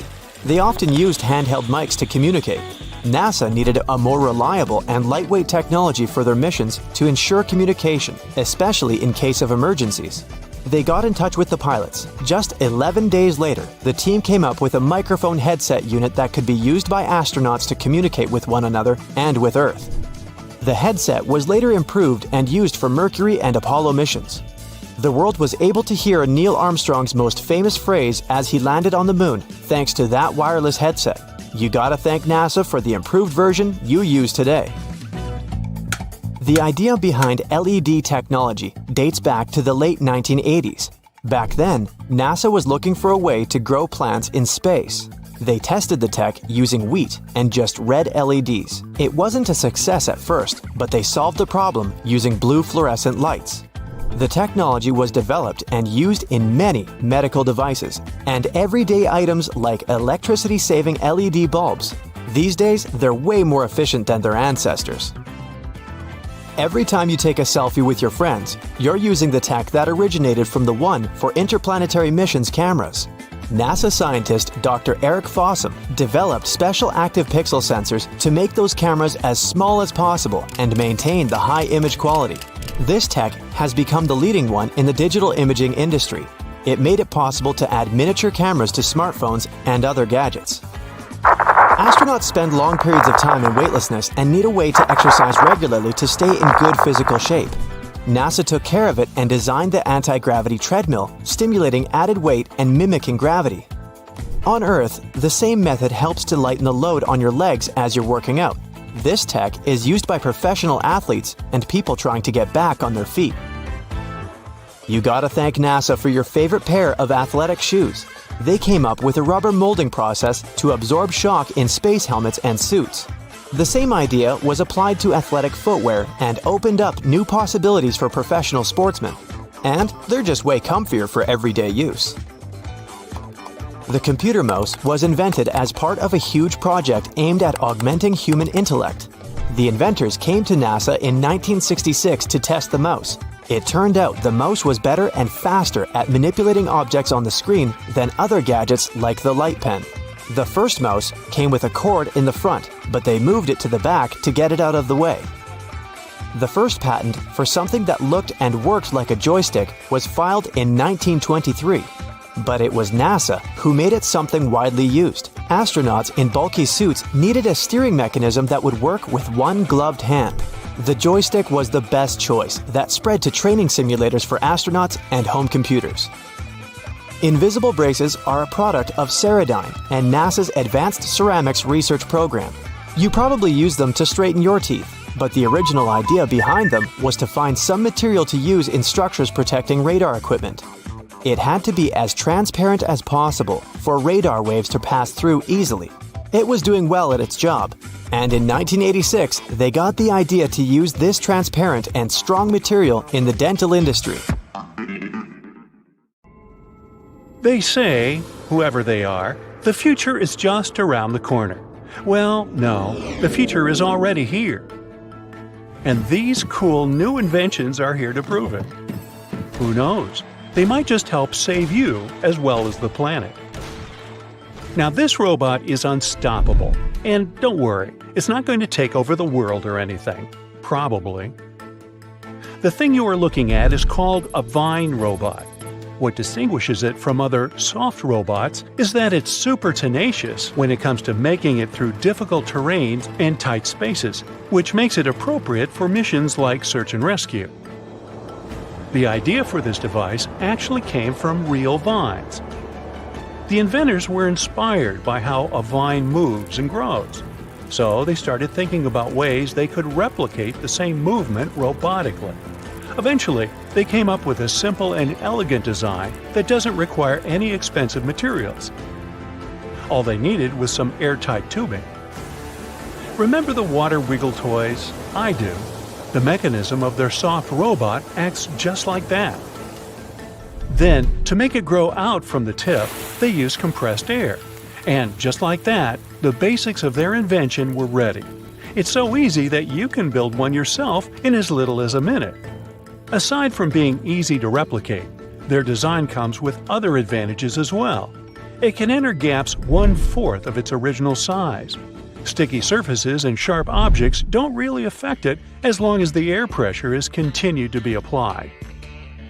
The inventors, of course, have upgraded their design and created different versions so that the robot will be able to perform various tasks. For example, they added a camera to the robot's tip, which made it ideal for things like archaeology. And the robot was even taken to the Andes Mountains of Peru to investigate some very narrow shafts underneath an archaeological site, and was able to explore 3 of the tunnels successfully. However, the use of Vine robots will not be limited to underground. It might be possible to use them for space exploration as well. When blown into something like sand, compressed air fluidizes. In return, this allows the Vine robot to burrow into granular materials. So, NASA can use it to study the surfaces of other planets. But it has one more application. A miniature version of Vine robots can potentially be used for medical procedures, such as intubation too, making the process faster and easier. Talk about being multifunctional. Can you think of anything else it can be used for? Now, these capsules are not for swallowing. Tiny houses and van life have been the hype for quite some time now. But vans require gas, and tiny houses require some sort of infrastructure. Eco-capsules, on the other hand, require nothing. These egg-shaped micro-units are 100% self-sustainable living pods that give you the freedom to place them wherever you like and to live off-grid without causing any harm to nature. If all non-renewable energy sources were to end today, you could still be able to live the life you're used to in the eco-capsules for up to several months.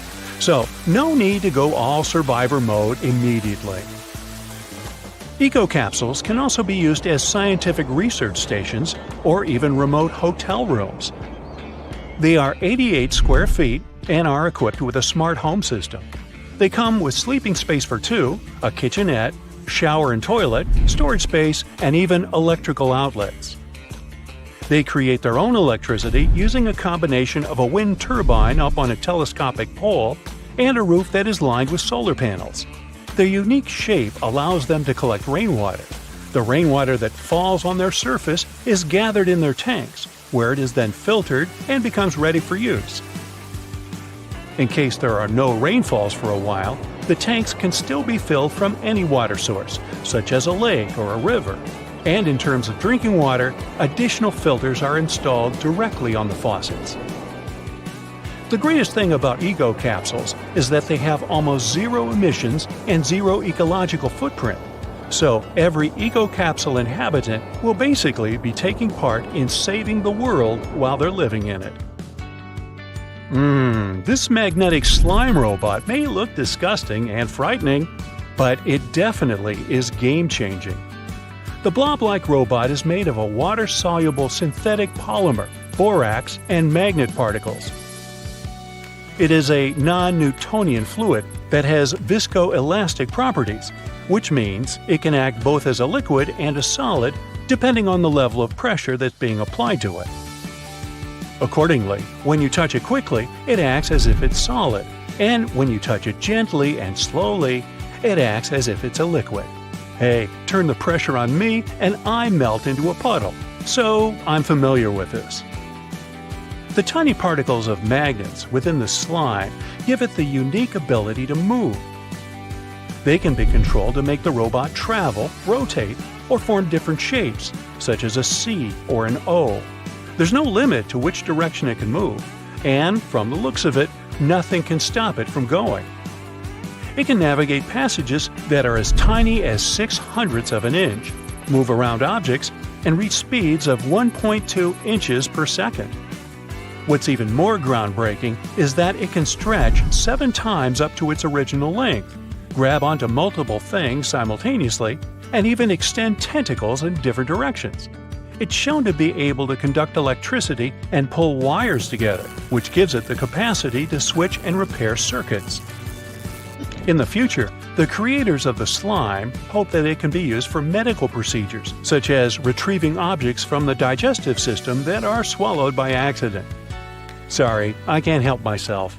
In addition, if the swallowed object is something toxic, like a small battery, the slime can also hypothetically be used to wrap around it and prevent toxic electrolytes from leaking out into the body. However, the magnetic particles inside the slime are actually toxic themselves, but the researchers have coated them with silica to make the robot safe for this hypothetical application. The coolest thing about the slime robot is the fact that it is self-healing. That means it can bring itself back together even if it is chopped apart, without the help of external sources, and it can maintain its electrical capabilities after healing too. These all sound like some science fiction stuff, but you can relax since the slime is not sentient, at least for now. This is the transparency we all need. When you think of solar panels, you immediately picture large black squares that are mounted on rooftops, right? Well, transparent solar panels are here to change that. Solar panels create energy by absorbing sunlight and converting it into electricity. If the material they are made of is transparent, that means the light will completely pass through them. Accordingly, a transparent solar panel used to be something of a contradictory idea. However, in 2014, scientists from Michigan State University were able to come up with a solution to this contradiction and develop a fully transparent luminescent solar collector that can turn any glass sheet or window into a solar cell. These transparent solar concentrators are composed of clear organic salts. They capture the wavelengths of the solar spectrum that are not visible to the human eye, like the ultraviolet and infrared, while allowing the normal visible light to pass through. These captured wavelengths are then guided to the edges of the cell, where thin strips of conventional solar cells convert them into electricity. The researchers are hoping to make solar energy affordable, therefore widespread. So much so that they are also looking into using transparent solar cells as screens for smartphones or tablets. No more rushing to the charger once you see the 1% on the battery symbol. It's expected that the transparent solar cells will be able to deliver a 10% efficiency once mass production begins. This doesn't appear to be much, but if these panels can be implemented on every window of every home or office building, imagine. They can for sure help to change the future. It's breakfast, and you crack open a hard-boiled egg. You find that it's green. Looks disgusting. Well, it looks like you cooked it for too long. This happened because of the thin sulfur layer in the whites and iron in the yolk. Though the mixture of these chemicals is black, it's such a thin layer mixed into the yellow yolk that it turns green. But don't fear, these strange green eggs, they're completely safe to eat. While sitting for a photo, it would be weird to say anything other than cheese to get that perfect smile. But in the 19th century, it was different. Photographers would ask their subjects to say prune instead. The reason was to obtain that thin, duck-like expression. It was considered a prim and proper way to present a photograph. Strawberries aren't even considered a berry and are more of a false fruit, further identified as multiple fruit. What we believe is that the tiny little brown or white things are seeds, but they're actually individual fruits attached to its flesh. But how did this mistake start in the first place? Well, the confusion began hundreds of years ago when it was first named. However, this was a long time before botanists were even around to help clarify this mistake. Sci-fi films are often inspired by real-life space exploration, but there's one thing that NASA implemented after watching a sci-fi movie. A 1929 flick, Woman in the Moon, introduced a countdown that built up anticipation. NASA found this helpful and started using it in 1969. Not only is it an exciting moment, but it does also have a practical use. It helps the massive team behind each launch ensure they're synchronized perfectly down to the last second. This one might change your appetite the next time you see a juicy apple. Usually picked around August to November, the shiny supermarket apples are covered in hot wax, then hot air dried and sent into cold storage. Before they arrive at the supermarket looking fresh, they've been in storage for anywhere between 6 to 12 months. I bet you can't do this. Try and hum while closing your nose. No noise came out, right? Without an exit for air, it's physically impossible to make any noise. The world's largest national park in Greenland covers a staggering 375,000 square miles. That's twice the size of California. But although it's huge, there are only up to 40 permanent residents in this massive area, making it one of the most isolated places on Earth. Issues with bad breath? Gum is the typical choice, but other things are just as effective. Cucumber is a great natural solution and a more efficient one. Working similarly to gum, it helps stimulate saliva production, but what makes it different from other odor defeaters is its water content. Washing away any unwanted pieces of food still remaining also helps to avoid a dry mouth, which causes odors. You would think that Z would be the last letter put into the alphabet, but it was actually J. Long ago in 1524, an Italian grammarian wanted to identify a way to separate I and J. Together, they were a vowel, and J was then used as a consonant that sounded like Y. It wasn't until 1633 when an English grammar book explained the proper use of J, and it was entered into the alphabet in the way we use it today. The first vacuum cleaner was invented in 1901, the size of a Winnebago, and it took 4 people to operate it. A petrol engine used to supply power also required a horse to move it around. I would suppose that it was mainly used for cleaning up after the horse in the end. It wasn't long after that they found easier ways to clean the house, and in 1910 the first handheld vacuum was invented. If you've been told that you sweat like a pig, there is no need to be offended. It's actually more of a compliment, as pigs don't sweat. All swine are born without sweat glands, and the only way to cool off is to find a nice puddle, or more famously, some mud. Umbrellas were invented around 4,000 years ago and were only socially acceptable for women to use them. Their original purpose was to keep the sun out of your eyes and as a fashion accessory.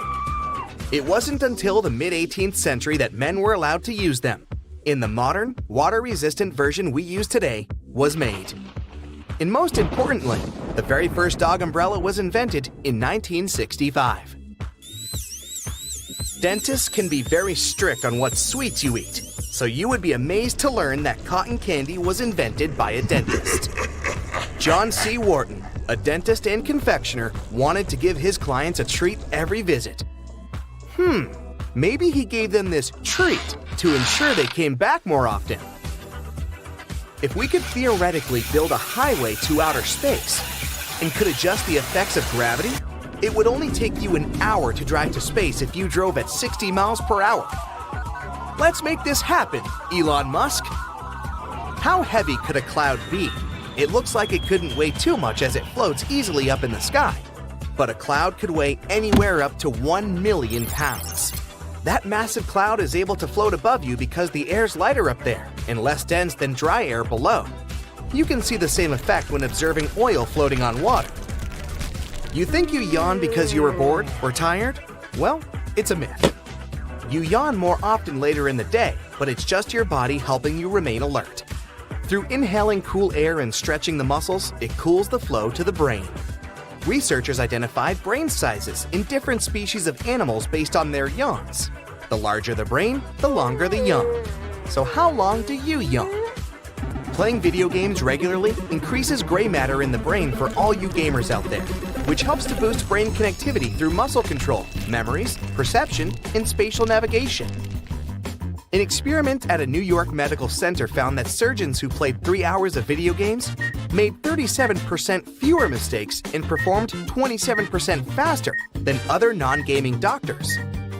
Have you ever wanted to be just a little bit taller? Well, get your space boots on. The human body can grow up to 3% taller when in space.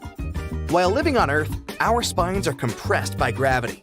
But in zero gravity, the decompression lets the spinal discs expand, allowing the spine to lengthen. Cows don't have full REM sleep while standing, but they can have a light nap. This is an evolutionary trait that helped their ancestors avoid predators. They stand idle during a power nap if they need to make a quick getaway. They do have full REM sleep, only by lying down. They only need 4 hours of sleep to fully energize for the next day. Women have more taste buds than men, and 35% of women are considered super tasters, and only 15% of men are. Not surprisingly, more women prefer pineapple on their pizza. Now, don't be triggered if you disagree. While sleeping, you're incapable of sneezing. This might seem impossible, especially when you have a cold. But while your body is resting, the nerves that help you sneeze are as well. While you sleep, the brain ignores any irritating sensations or tickling that would typically create the sneeze. Our calendar year once used to end in February. This is because it was the last month to be added to the calendar. A calendar year once only lasted 304 days, so there was plenty of room for more months. It was changed in the year 46 BCE to the calendar we know today by Julius Caesar. They previously followed the lunar calendar. Julius Caesar saw issues with this as it didn't match the seasons. He hired an astronomer who created a calendar based on the solar year. Has your trusty phone ever let you down? More times than you can count. It always seems to run out of juice at the worst possible moment. You forget to top it off, or you end up in an area with no service. And let's not forget how useless it can be in an emergency, like during a tornado when there's no signal. But fear not, there's a cool project called Meshtastic that uses a wireless protocol to keep you connected with your friends. It's like magic, using a radio band called LoRa for encrypted messages. It works in literally any external conditions. Plus, each device can act as a repeater to extend the range of your messages. Perfect for disaster recovery or just keeping tabs on your kids. For less than $25, you can get a starter kit to join the Meshtastic fun. Add a GPS module and a battery and you've got your own private channel. No more stressing when your kids are out and about. You can instantly see where they are. And if you're feeling daring, you can even send low bitrate audio through the airwaves. Now, I'll bet there's a bunch of things your car just can't do. Can it lean into corners? Yeah, I don't think so. What about adjusting its own width to park easier? I know your answer is no, but let me show you something then. This cutie is called Trigo EV, and even though it looks like a futuristic stroller, it's actually a fully functional quadricycle you can totally drive. It was initially created for delivery and car-sharing purposes, but it turned out cooler and way more comfy than expected. If you ever find yourself driving this electric, let's call it a car, shall we? You won't need anything else but a tiny patch of land to park it. It has a maximum speed of 56 miles per hour. Not bad for such a tiny car. In cruise driving mode, it measures 58 inches wide, but a mechanism allows the front wheels to retract toward the chassis, reducing the width to 34 inches. The electric four-wheeler weighs slightly over 1,000 pounds, with a total permissible mass of around 1,600 pounds. Right, it all looks futuristic and fun, but I feel safer in good old SUVs. Ever wished you had an extra arm to help you out when your hands are full? Scientists have figured out how to control a robotic third arm using just your diaphragm muscle. It's as easy as pie, if pie is easy. This awesome discovery was made in Switzerland as part of the super cool Third Arm Project. They had volunteers wearing exoskeleton arms and a sensor belt to track their diaphragm movements, all while navigating a virtual world in VR. After over 150 sessions with 61 volunteers, most people found it a breeze to control 3 arms at once. They could even multitask, chatting and looking around while using the third arm. Now recently, a new fully autonomous delivery service with fast food joints was launched. This means no people involved from pickup to drop-off. It's called Flytrex, and it's been delivering using drones since 2017, teaming up with big names in retail and food to bring you quick and cheap deliveries. They're currently flying high in North Carolina and Texas, with plans to expand nationwide. Their goal is to make deliveries faster and cheaper using their trusty drones. Your order could be at your door in as little as 5 minutes after it's ready. Now, that's speedy. Flytrex got a huge increase in customers and even FAA approval for long-range drone deliveries in 2023. Partnering with big brands like Unilever and Papa John's, they're definitely on a roll, more a pizza roll. The Monocab Owl project is all about making a super cool monorail vehicle for getting around in rural areas sustainably. The Monocab is a clever little autonomous monorail vehicle that can balance itself on a regular rail without any extra support. Its slim design allows it to zip along single-track lines in both directions, perfect for some unique rail mobility ideas. It's like a fun service-on-demand option that's way more exciting than your usual transportation choices, especially for reviving old railway lines in rural areas. Everyone on the Monocab Owl team is stoked about shaking things up in rural mobility. Right now, there's a lack of good, eco-friendly and budget-friendly options for getting around in less populated areas. Reactivating old railway lines is a great start, but we need some fresh ideas to really make it work. That's where these small, self-driving rail vehicles come in.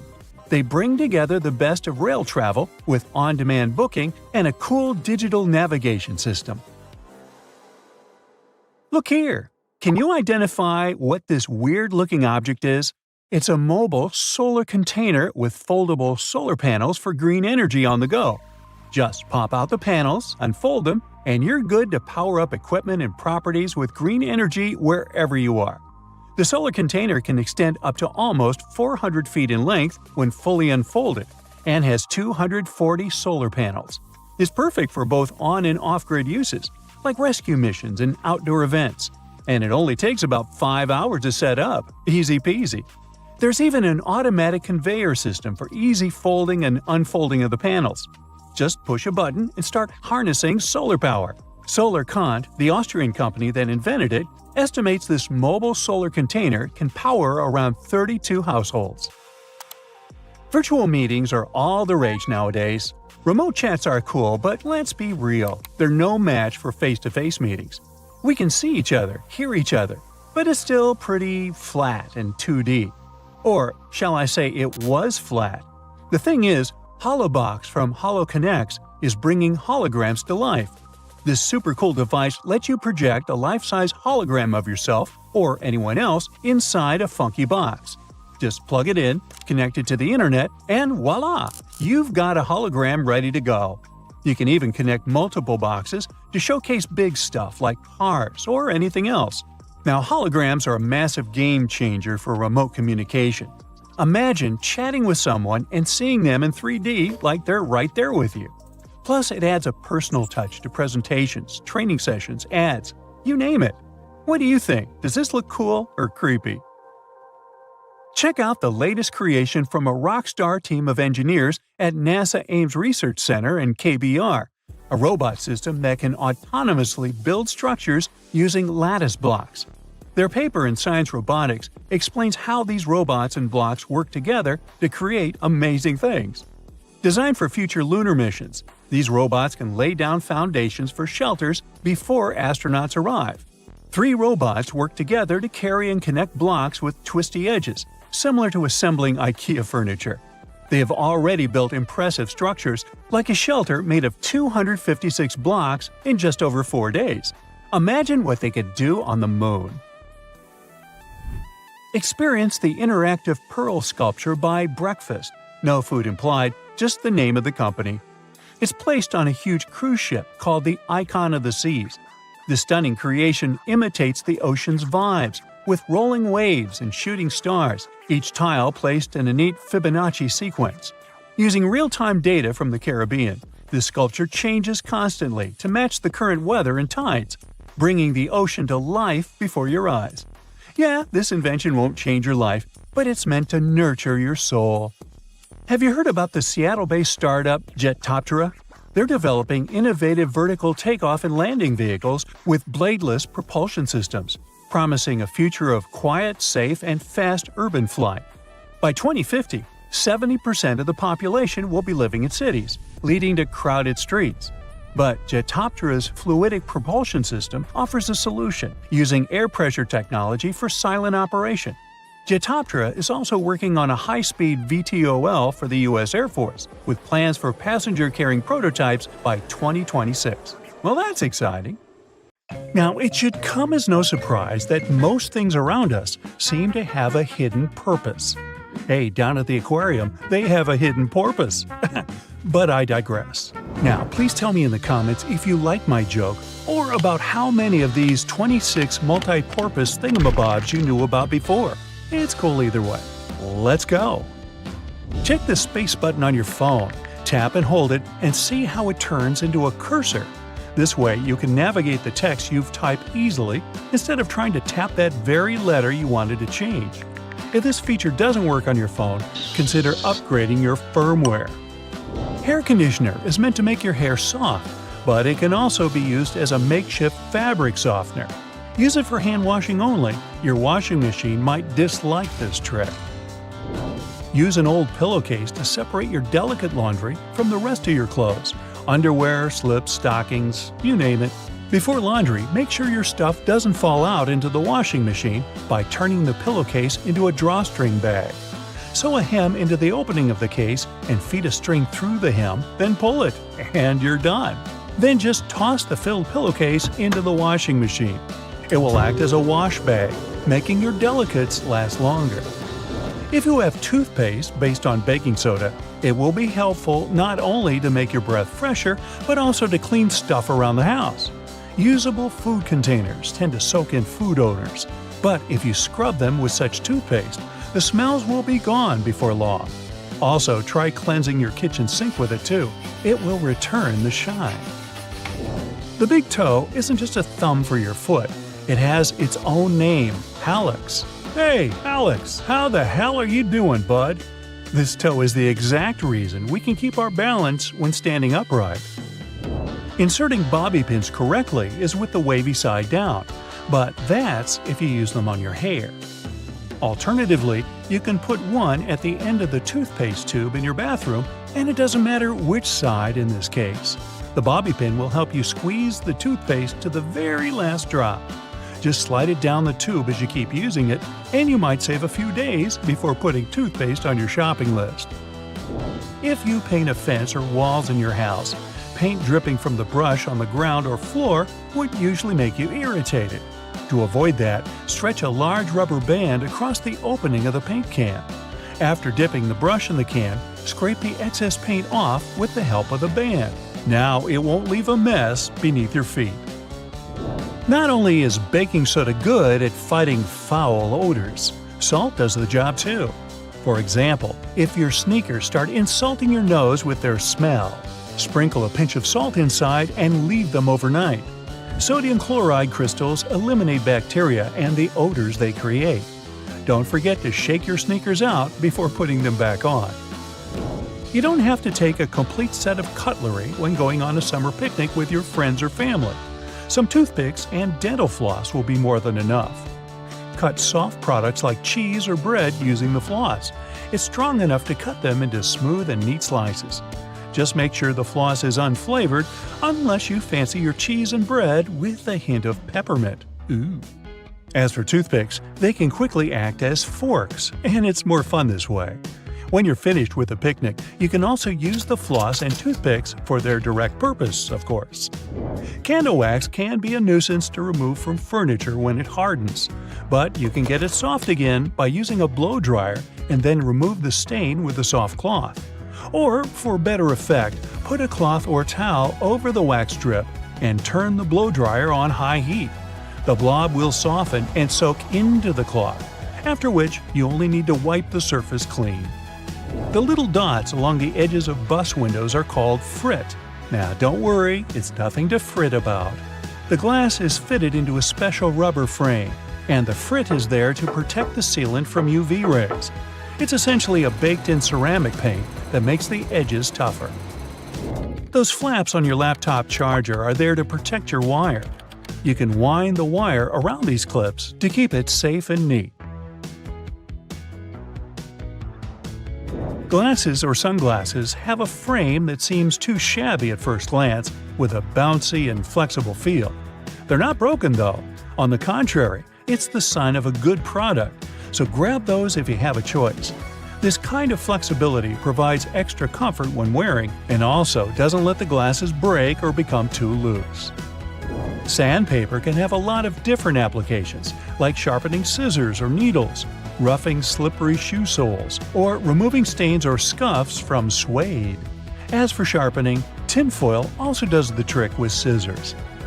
If you don't have a special tool for your cuticles handy, take a pencil with an eraser at the other end. Just push the cuticles back gently. The thing works miracles with that. Many types of fruit, like oranges, come in mesh bags. These things are rough enough to scrub dishes or your kitchen sink. Just tie one into a tight knot instead of simply throwing it away. Now, you don't need a special money clip to keep your cash in one place. A simple binder clip will suffice. It does the job with the same efficiency. Or you can give your cash to me. I'll watch it for you. Trust me. When you come across a yogurt that comes with fruit or some sweet topping in a separate container, don't go scooping the topping with your spoon to mix it with the yogurt.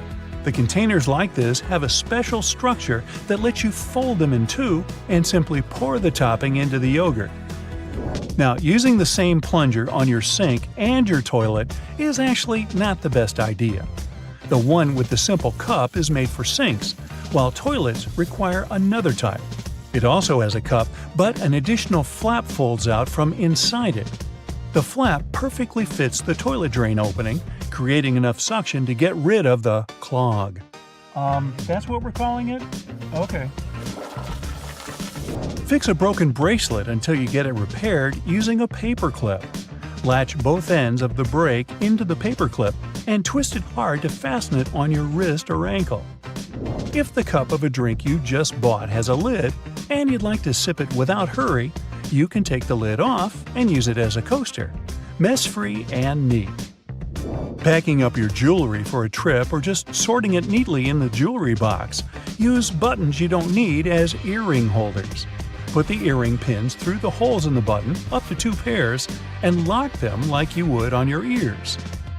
Clear discs that are said to stabilize your earrings and make them look better on your ears aren't actually to be worn. Their real purpose is to hold the earrings in place while they're in the package. Old tissue boxes can be used to store some other stuff when the tissues are gone. For example, you can put a bundle of plastic bags in there and get them out one by one like you would tissues. There's often a serrated opening at the point where the blades and handles of kitchen shears meet. It can be used to strip various herbs like thyme, chives, or rosemary of their leaves in a single motion instead of plucking them with your own hands.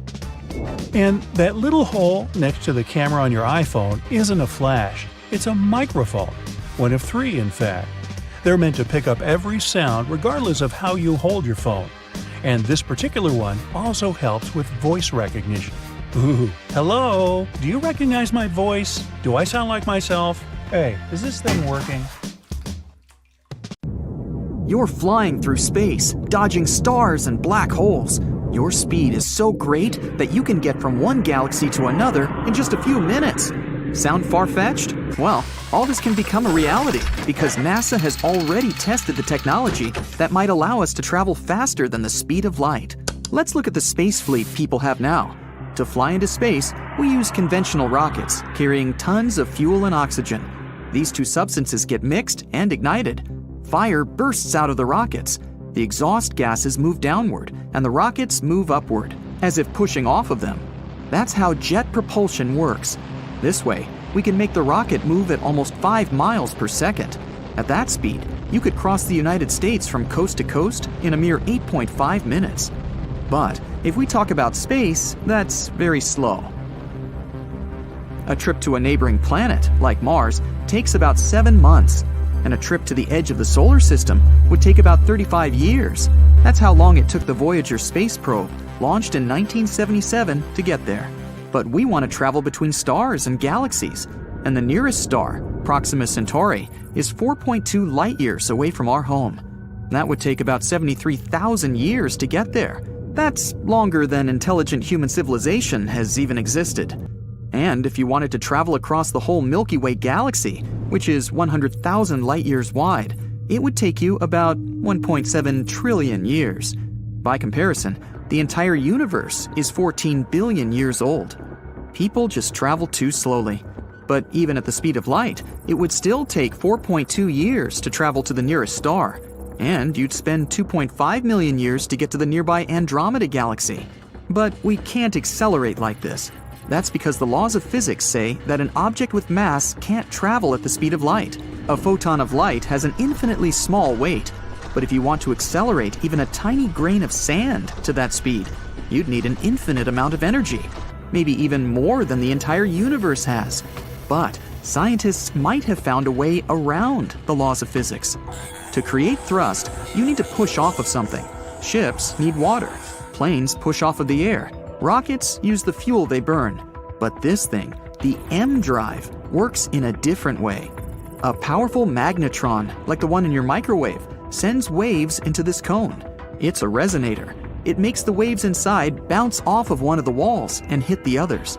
As a result, we have a weak force at the narrow end of the cone and a strong force at the wide end.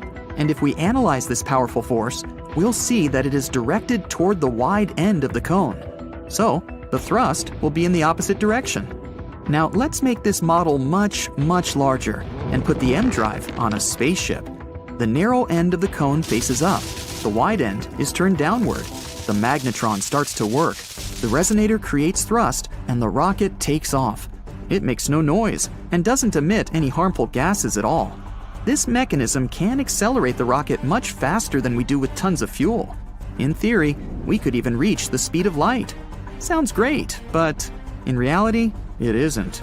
Although the inventor of this device tried to prove the M drive works, no independent experiment around the world has shown positive results. NASA sponsored the construction of such a machine in a laboratory, but it didn't create any thrust during the research. Another option that would allow us to travel much faster than the speed of light is the Alcubierre bubble. A Mexican scientist has figured out a way to use the general theory of relativity without breaking the laws of physics. Let's say we have a spaceship on a space-time blanket, and it needs to make a trip to the other end of the blanket. Instead of just moving from point A to point B hundreds of thousands of light years away, the ship starts pulling the blanket toward itself. As the spacecraft folds the blanket, point B moves toward it. Now the ship needs to travel a much shorter distance to point B. It makes a quick trip and then straightens the time-space blanket back to normal. Voila! So such a spaceship doesn't need powerful engines that will burn tons of fuel and oxygen. It would move in a kind of bubble. But the hardest part is creating such a bubble. To do this, we would need an amount of energy roughly equal to the mass energy of all of Jupiter.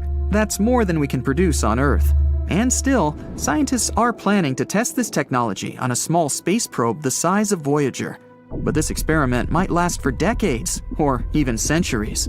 Now scientists are trying to reach at least 20% of the speed of light using a laser. And they're planning to get to Proxima Centauri in about 30 years. It's likely to happen like this. A mothership will launch from Earth. It'll carry thousands of fingernail-sized space probes. After reaching orbit, the mothership will launch the probes into space. Each probe will then deploy a sail, a thin, reflective piece of material the size of a parking lot. Then people will focus a powerful laser beam from Earth directly onto the probe's sails. This will give them an acceleration 1,000 times as strong as the acceleration of free fall on Earth. One by one, the probes will launch and head for their destination. We won't even have to maintain that laser beam all the time. If you turn off the engines of a regular ship on the water, it'll start to lose speed due to friction with the water. But space is an almost perfect vacuum. There's literally nothing there, so there's no friction. All we have to do is accelerate the probes to the needed speed. At 20% of the speed of light, these probes could reach the Sun in just 40 minutes. But instead, they will head for the star Proxima Centauri. After about 30 years of travel, 4 more years will pass before we get a signal from the probes. There are several exoplanets in this system, and some scientists hope to find at least traces of life there. But this sail technology can be used in space even without a powerful laser. We can use the Sun. If we create a sail the size of a soccer field and unfold it in space, it'll start catching the Sun's rays. And since the surface of the sail is reflective, the rays will bounce off the sail. This will create thrust and propel the spacecraft. One disadvantage of this technology is that we can only use it inside the solar system. In cold interstellar space, the sail won't be able to catch the sun's rays or solar wind. Another candidate for faster-than-light travel is an ion thruster. Like a conventional rocket, a spacecraft with ion thrusters would be propelled by gas ejected outward. Only, in this case, the gas would be ejected not because of fuel combustion, but because of an electric field. We'd need to create a powerful electric field inside the engine. Particles of gas passing through this electric field would get accelerated and ejected outside. This would create thrust. And although the acceleration in such an engine would be many times weaker than in a conventional rocket, the ion engine would be able to reach higher speeds. NASA was planning to build an ion-powered spacecraft to fly to Jupiter. Ion engines consume a lot of energy, so the ship was to be equipped with a nuclear reactor and lots of solar panels. 8 large engines were supposed to accelerate the spacecraft to about 56 miles per second. At this speed, the trip from New York to London would take 1 minute. So far, this technology has been actively tested on different space probes, but it can't provide a solution to how to travel faster than the speed of light. Perhaps people will still be able to travel between galaxies in conventional rockets, but they'll need to use some sort of shortcuts called wormholes. So, back to our space-time blanket. Point A lies at one end, and point B is at the other. Instead of traveling across the entire blanket for millions of years, you can simply fold it. Then point B will be right above point A, and you can quickly get there through a short tunnel between them. Such tunnels are called wormholes. Some scientists believe that wormholes can be inside black holes. But there are 2 problems here. The nearest black hole is 1,500 light-years away, so a trip there would take eons. The second problem is the hole's gravity. Black holes have the strongest gravitational pull of any object in the universe. Their gravity can crush any spacecraft. That's because the gravitational force increases with every inch you move closer to the black hole's center, and the force affecting the nose of the spaceship will be much stronger than the force that affects the tail. The spaceship will stretch out like spaghetti and get torn apart. But there's a theory claiming that a spacecraft or even a person can survive falling into a black hole, but only if the black hole is supermassive, like the ones that lie in the centers of galaxies. They can be millions and billions of times heavier than the sun. But even though they're heavier, they're also bigger in size. This means gravity probably doesn't increase so fast there. You or your spacecraft might not turn into spaghetti, and might even get to see what's at the heart of the black hole. There's nothing better than a nice piece of buttered toast for breakfast, if we're not counting hot fudge sundaes. But if you find it harder to spread out cold butter over your toast, here's an idea. Use a cheese grater. Figure out the amount you need and grate the product. The process will also soften the butter, making it easier to spread, and you won't have to melt a too large amount of it in the process. But still, that hot fudge. Dried pasta comes in all sorts of different shapes and sizes for a reason. That's because each type of pasta goes best with a particular sauce. Pasta shells, for example, are perfect with denser and chunkier sauces. Why? Because the sauce gets inside the shells, making it easier to serve and eat the dish. The ribbed outer surface also helps with covering the shells in the sauce. If you ever end up burning your cookies, you can save them with your trusty grater too. Just grate off the blackened parts after carefully taking the cookies from the baking tray. But be careful and wait until the cookies have cooled down. Also, if you ruin their shape a bit, you can always dip them in some melted chocolate. Ooh. After the chocolate cools down, you'll have perfectly shaped cookies. Although, after it gets past your lips and beyond, does the shape of the cookie actually matter? Just saying. If you like adding a lot of ingredients to your sandwiches, but don't really appreciate it when the bread gets soggy, there is a way to reduce the amount of moisture. Pick your sliced tomatoes or cucumbers and place them between 2 paper towels for up to 5 minutes. After that, you can use them. Also, make sure to spread butter, cheese, or sauces like mayo or ketchup onto the bread first. This will help you seal the bread and keep moisture at bay. Some people think that the little white string that you find near an egg yolk needs to be removed before you cook the egg.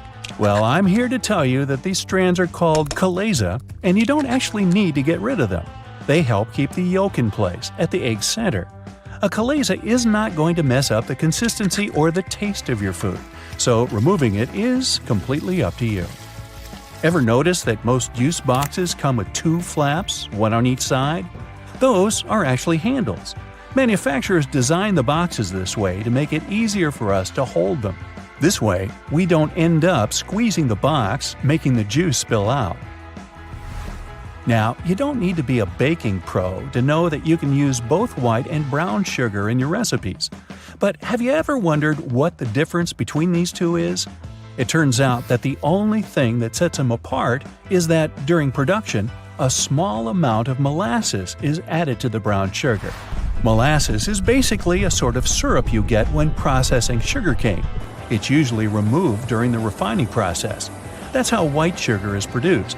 But if some amount of molasses remains in the final product, we end up with brown sugar, with its specific taste and darker hue. It's a good thing. There are a lot of things you can put in your dishwasher apart from your dishes. For example, you can clean such things as your silicone oven mitts or the knobs of some kitchen appliances, like your oven or stove. Some kitchen sponges and reusable towels may be safe to clean in the dishwasher as well. Speaking of kitchen cleaning products, there are a lot of things you can do with dish soap, like degriming your patio furniture. Just add a bit of dish detergent to some warm water and use the solution to wipe down your outdoor furniture with a piece of cloth. Finally, rinse it clean using your garden hose. You can also use dish soap to get rid of greasy stains on your clothes, be it pasta sauce or salad dressings. Hey, sometimes we miss our mouths.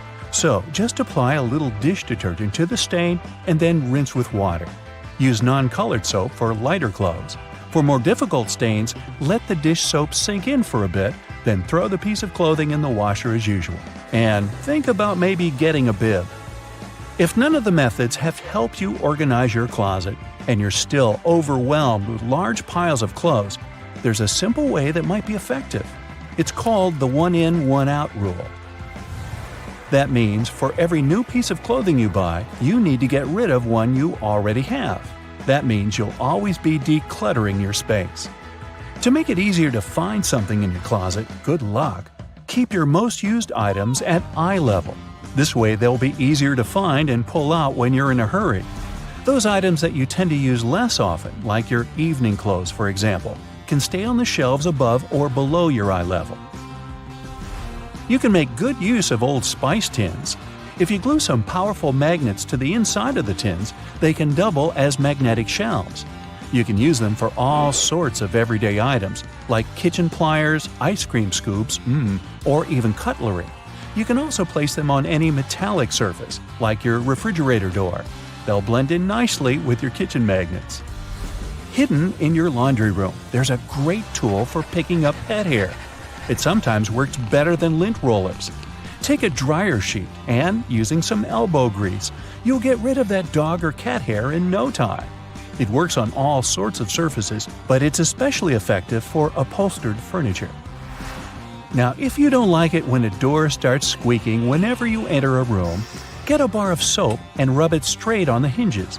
This will only help for a while though, but it'll do the trick until you manage to get to a hardware store and, buy some oil. Have you ever noticed that in some elevators there's a star next to the number of a specific floor? No, it's not to indicate where my office is. It's there to point out where the nearest exit is. And it's not always on the first floor. It's most likely located on the floor closest to the street. Have you ever wondered why stop signs are red? Well, back in the day, they didn't actually have any particular color at all. Before the 1920s, they didn't even have a standardized shade.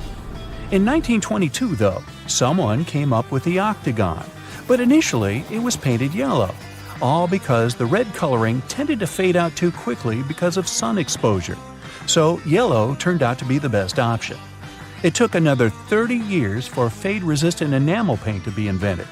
We ended up changing the color of the stop sign back to red. After all, it's still the best color if you want something to be easily noticeable. Do you know there's a type of rose that can grow taller than people? According to the Guinness Book of World Records, the tallest rose bush ever found grew in Vienna, Austria. It was a staggering 28.5 feet tall.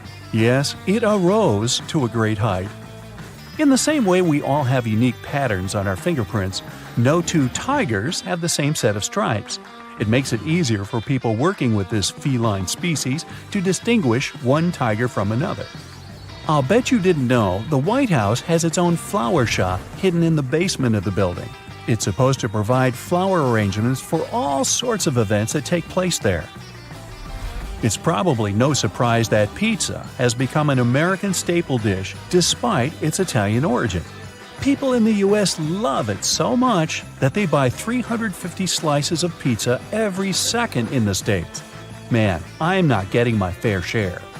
To manage the huge demand for this delicious dish, around 17% of all restaurants in the US are pizzerias. Finally, there's a way to make lemon juice without the seeds getting into your beverage. Try cutting the fruit in two and squeezing it with a pair of kitchen tongs. The pointed end of the lemon should be facing down. The juice will flow down, but the seeds will remain inside the lemon. Ooh, lemonade. It goes well with pizza. If you ever find yourself stuck in the trunk of your car, stay calm. All cars are supposed to be equipped with an emergency latch to help open the trunk from the inside in the unlikely case it happens. These latches are so well thought out that they can be opened by people of all ages. More so, handles are designed to glow in the dark, too. You can even pull them with the mouth if there's not enough wiggle room to use your hands. Never mind how you ended up in the trunk in the first place. Moving on. If you're ever working with needle and thread, remember you don't need to stick the needle directly into the spool. You may end up losing the needle altogether. Not to mention you can easily hurt your fingers. A lot of modern sewing kits these days come with a designated place for safeguarding the needles. It's located at the bottom part of the thread spool. You'll just need to pull it out. It's even made to hold multiple sewing needles at a time. Disposable ballpoint pens come with a little secret of their own. Did you ever notice that in some of them there's a small hole in the plastic part? It's actually a rudimentary ventilation system. It's supposed to let the ink easily make it to the tip of the pen. Okay, I know it's in the name, but you really don't need to shake the seasoning shaker to get any product out. Don't believe me? Hey, you're not the only one. Go grab your favorite seasoning bottle out of your pantry. If it has one of those removable plastic caps, it's perfect for the experiment. Instead of shaking the bottle, try holding it from the plastic cap while it's upside down. Now gently twist the bottle from side to side and, before you know it, you get some gorgeously flowing seasoning without having to wiggle the shaker and make a mess all over the stove. On the same note, most salt and pepper shakers should have ridges on the bottom of the glass portion. In case you get any seasoning stuck in there, place the bottom of the salt shaker against the bottom of the pepper shaker and wiggle it around so the ridges click with each other. The seasoning should easily pour out now without you having to open the bottle.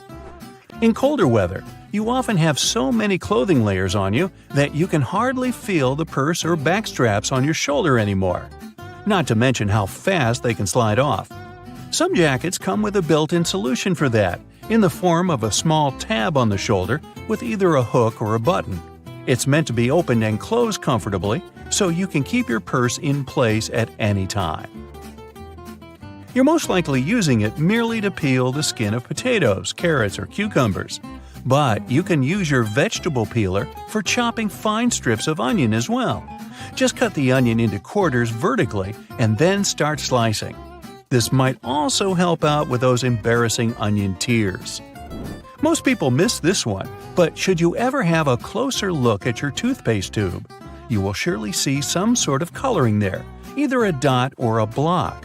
Colors can vary. They can be black, green, red, or even blue. These color spots are actually meant to help the assembly machines back at the toothpaste factory. They recognize when and where these machines need to cut the toothpaste tubes and proceed to fold them for packaging. For most types of footwear, if there's anything that seems a bit out of place, always know that it's there for a reason.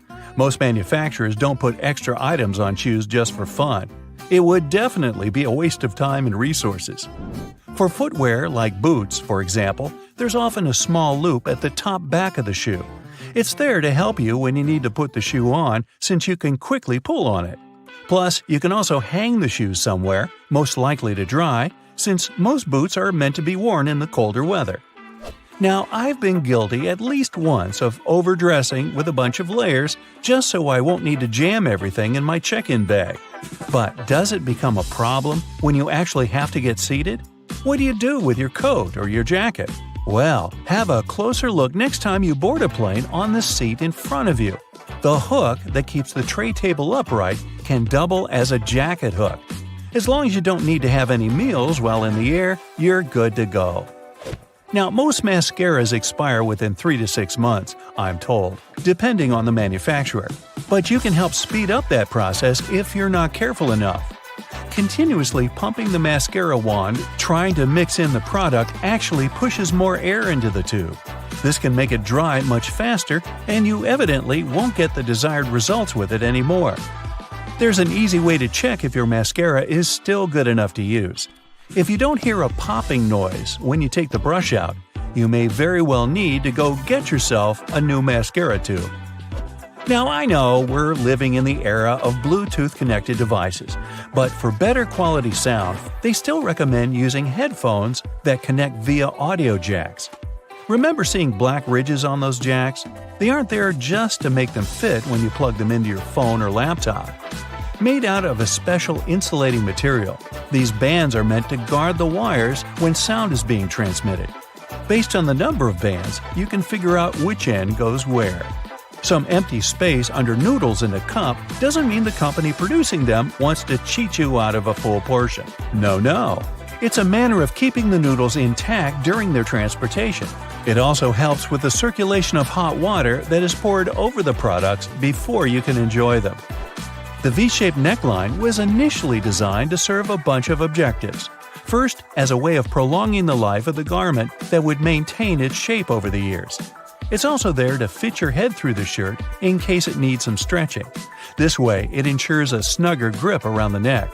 Lastly, it helps absorb sweat in case you're wearing the shirt while exercising. Now, it's not necessarily a custom anymore, but you may have stumbled upon a dinner jacket with an additional mysterious pocket on the right side. Turns out, this pocket was used by men to easily reach their train tickets, since most of them had to travel to work every day. It helped them keep their jacket buttoned up, but also benefited from the use of a pocket. Now it's only added as a decoration, and it doesn't serve an actual purpose anymore.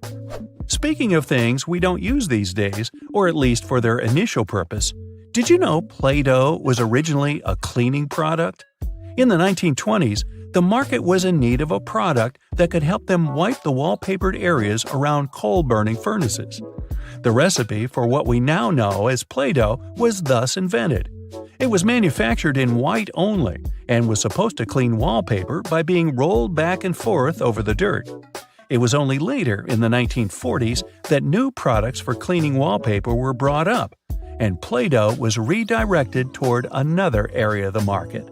Now, while I enjoy a nice piece of toast for breakfast, isn't it pesky to have to clean out the toaster? Well, not anymore, since I recently found out that toasters have a slide or a panel at the bottom that helps get rid of all those annoying breadcrumbs easily. Now, there used to be a time when you could only have access to video games by inserting cartridges in your console of choice. These tiny objects gave many doctors a lot of headaches.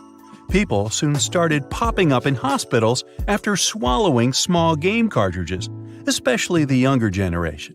Nintendo, the company that manufactures the majority of these devices, had to come up with a creative solution to prevent these accidents. So these days, Nintendo Switch cartridges are purposely coated with specific chemicals that can leave a really bad, bitter taste in the mouth. Not that I'd, recommend you ever try and taste for yourself. Various types of cheese have holes for a reason. For example, Swiss cheese is made with special bacteria that produce carbon dioxide. As the CO2 is emitted, it blows like bubblegum, leaving tiny craters, also known as cheese eyes. Then the cheese is cooled down, but the holes stay in place. Over 40 billion Oreos are made every single year. It's the world's most popular manufactured cookie. The geometric design stamped onto these cookies has the Nabisco logo, the symbol of European quality, surrounding the word Oreo. William Tournier created the chocolate cookie design we see today back in 1952. If you use reusable bottles, you probably know that sometimes they smell. Even if you only use it for regular water, it still smells. But it's not the water that smells, it's the microorganisms in it. If you drink water from a bottle, the particles of your saliva and sweat stay in there. Those bacteria start to build up in the bottle, causing the smell. So, if you choose reusable bottles, make sure to wash them every day to prevent those bacteria from building up. After washing, let it dry completely before using it again. Not only are the jeans blue, but the police officers' uniforms as well. The first official police officers appeared in the 19th century in London. They were given a blue uniform to contrast with the red and white uniform that military workers had already been wearing. 2 decades afterward, the police force was adopted in the USA, and they followed the patterns. The uniform is still blue nowadays because it proved to be a good color. It's not that visible in dark hours, and police officers can observe things and people staying unnoticed. Also, stains aren't that visible on dark material. And, well, everyone knows that police officers wear blue and they're recognized it. So, why change that? Baby carrots are tiny, and unlike regular carrots, wet, not unlike baby humans. Baby carrots aren't some special sort of carrot. They're actually made of regular carrots by cutting off the skin and outer layers and then polishing them to look that pretty. The problem is they can't retain moisture. A regular carrot retains some water inside because of the layers that lock it in. Once they're chopped out, baby carrots can dry out easily. So they usually sell them in bags with some water inside. Jeans have metal rivets, and they're there from the very beginning. Jacob Davis, the man who made the first pair of jeans, added copper rivets to spots where pants are more likely to rip, flies and pockets, to make them stronger. Today, they have more of a decorative purpose, since they are distinctive and traditional for jeans. Another special thing about jeans is those tiny pockets they have that seemingly serve no purpose. Well, maybe it's true now, but years ago, when many cowboys were wearing jeans, the pocket was made specifically to keep a pocket watch there. Also, back then, a pair of jeans had just 4 pockets. That tiny pocket, the watch pocket, 2 big pockets in front, and just 1 pocket in the back.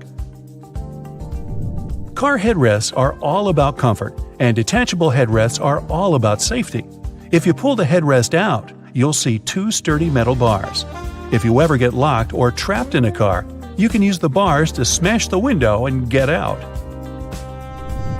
Those little red spots you sometimes see after you crack an egg are nothing to be worried about. Tiny blood spots can be caused by a small rupture in a blood vessel of a hen as it was laying the egg. Eggs with these blood spots are safe to eat, but that spot can be removed if you want. It won't affect the taste of the egg. Oh, that's comforting. Hidden within the Toblerone logo of the mountain is the image of a bear standing on its hind legs, about to eat that yodeler over there. No, not really. This is because bears are a big part of Bern, one of the biggest cities in Switzerland, where the founder created the triangular chocolate treat. Toblerone is also a play on the founder's family name, Tobler, and the Italian word Torrone for honey and almond nougat. The space below a cup of noodles is there to protect the noodles during transport. This technique is called a middle suspension. Not only are they protected better in their styrofoam cup, but it also helps those noodles soften more evenly and quickly. Even though you might have noticed that the hole on the barrel of ballpoint pens has no purpose, it does. It's called a venting system, which helps the ink flow more smoothly.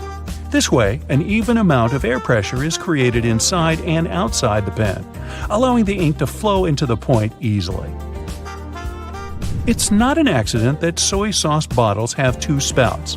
The sauce is liquid, and it flows out of the bottle pretty quickly once you turn it over. Most Asian food lovers will admit they've spilled it at least once in a lifetime. That's why nowadays restaurants prefer serving soy sauce in special bottles that have 2 spouts. This design allows you to control when and how much sauce will come out. Just put your finger on one spout while you pour the sauce through another.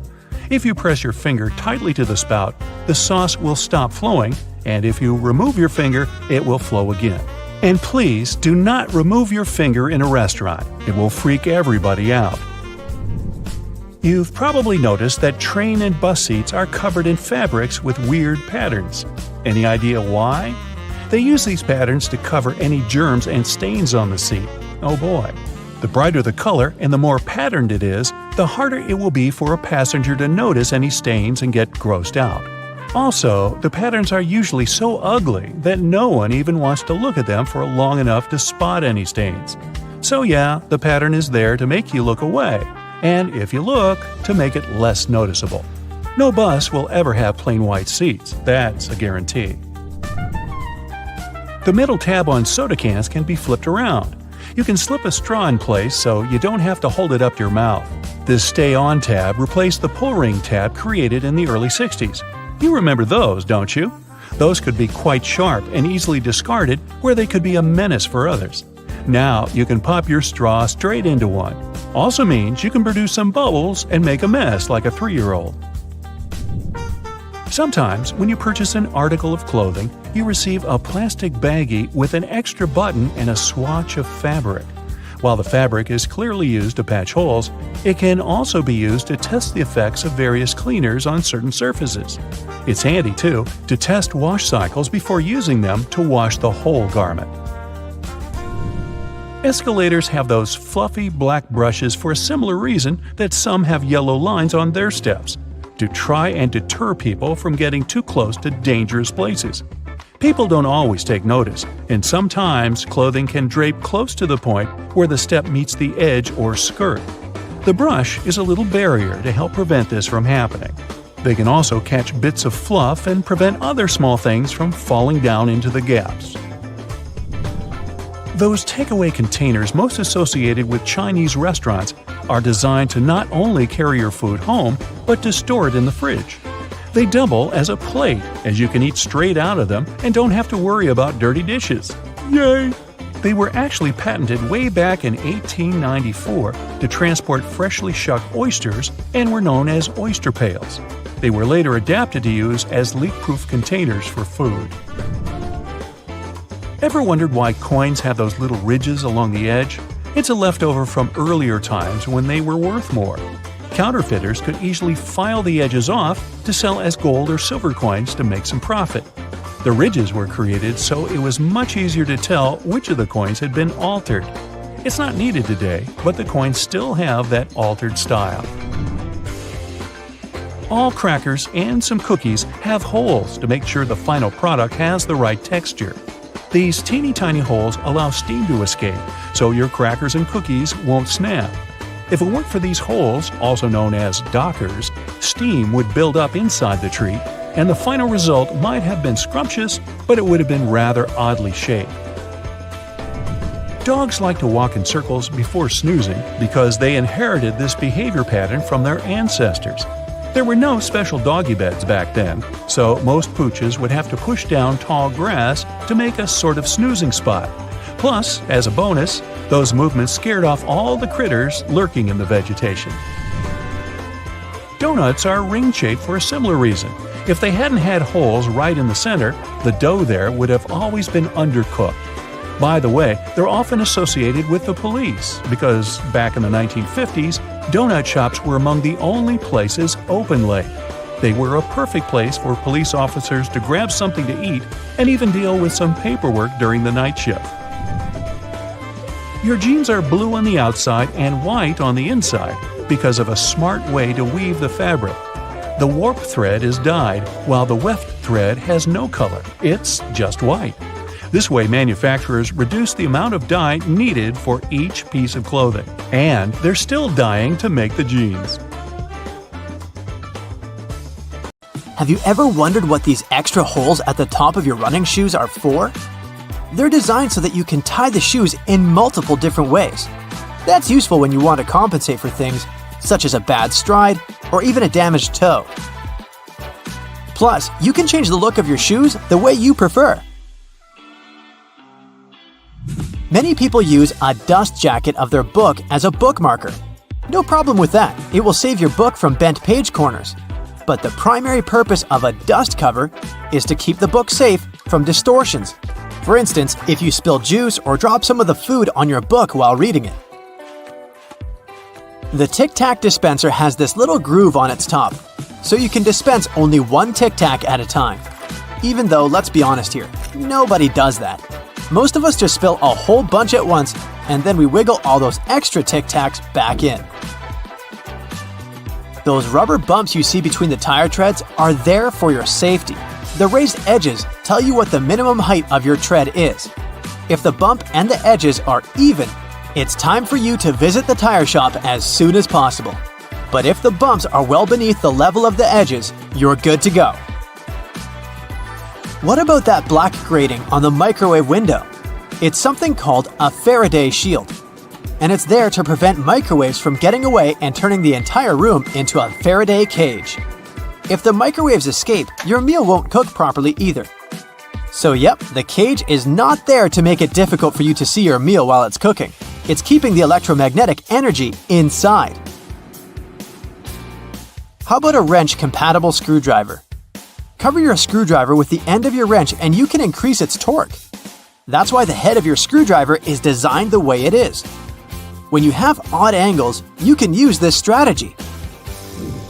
You've probably heard those myths, the blue side of the eraser can erase the pen? False. Its purpose is to erase a pencil, but in case you're writing something on heavier paper. The blue side can remove smudges you see after using the pink eraser too.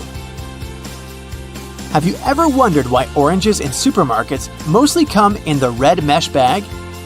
It's a trick to make this food look more orange and encourage you to make a purchase. An extra tip, don't throw away the mesh bag. Tie it up so you can have a small pot scrubber to clean your sink, kitchen, appliances, and dishes. You can see golf balls don't have a perfectly round shape. Their surface is covered with many little dimples, something golf balls didn't always have. At one point, experienced golfers started noticing how, through time, older balls with imperfections, such as nicks and bumps, could travel further. Such things create turbulence in the air around the golf ball, which eventually reduces drag. So, manufacturers started producing balls with dimples so they could go farther and faster. You might have noticed that sometimes there are ridges in toothpick tops. It's more hygienic because when you break that off, you can prop the toothpick up on it, and it won't touch anything. Another safety feature you'll find, this time in your car, is a tab on your rearview mirror. With it, you can change the position of the mirror, so you don't get blinded if there's a car behind you with its high beams on. So this little tab helps you control the glare of lights coming from behind. This feature showed up in the 1930s, but in the early 1970s, it became a part of standard equipment in most trucks and cars. Do you see that tiny hole on your iPhone right next to the rear-facing camera? It's a microphone, and it's there so your phone can record sound as you turn your camera around. Some cables have a thick cylinder towards the end of the cord. It's called a ferrite core or a choke. It's a magnetic iron oxide that stops high-frequency electromagnetic interference. For example, you know that annoying static noise you get if you bring your phone too close to a speaker? This interrupts your call, which is why cable cords with big cylinders are pretty useful because they prevent these things. Do you know why nearly all luggage bags and backpacks have two zippers? It's way more convenient and easier to open in that way. But not just that, you can also lock these two zippers together to keep the stuff inside your bags safer. You know how toilets at public spots like malls have those big gaps at the bottom? It's primarily for better circulation of air. This type of door also makes it easier to clean the toilet or check if it's occupied if you're standing in line. Other than that, if you get stuck there and the lock gets broken, you still have a way to escape. You can just crawl out. Ever notice those plastic end caps on utility knives? And they also have scales on them, which indicates you may use them multiple times but with sharp edges. You can separate the blades through these plastic end caps. Then, you can move the slider and bring the sharp blade to the front. If you've ever taken a moment to examine a regular grocery cart, especially their fold-out section, you probably noticed those metal loops jutting out. They're designed to protect the items you carry in your cart. You can use them to hang bags with soft items. You don't want to accidentally squish with heavier products, like bread, or easily breakable things like eggs. Many coffee mugs come with curved notches on their bottom. When you're washing your mugs, put them against the rack at an angle in your dishwasher. This way, the water won't pool in there, so your favorite cup will be completely dry by the time you take it out of the dishwasher. If you're a McFlurry fan, you've probably noticed there's a square hole in the handle of the spoon. It's there so you can attach it to the special machine that mixes the ice cream and your favorite toppings together. The machine has a bar that slips into this square-shaped spoon and then thoroughly stirs it. And you get the spoon so they can minimize the mess during the process. Quite neat, wouldn't you say? A regular milk jug has a dent on one side. Some might see it as a random design decision, but a dent has several purposes. One of them is to get bigger if there's a gas buildup. This happens when your milk is spoiled.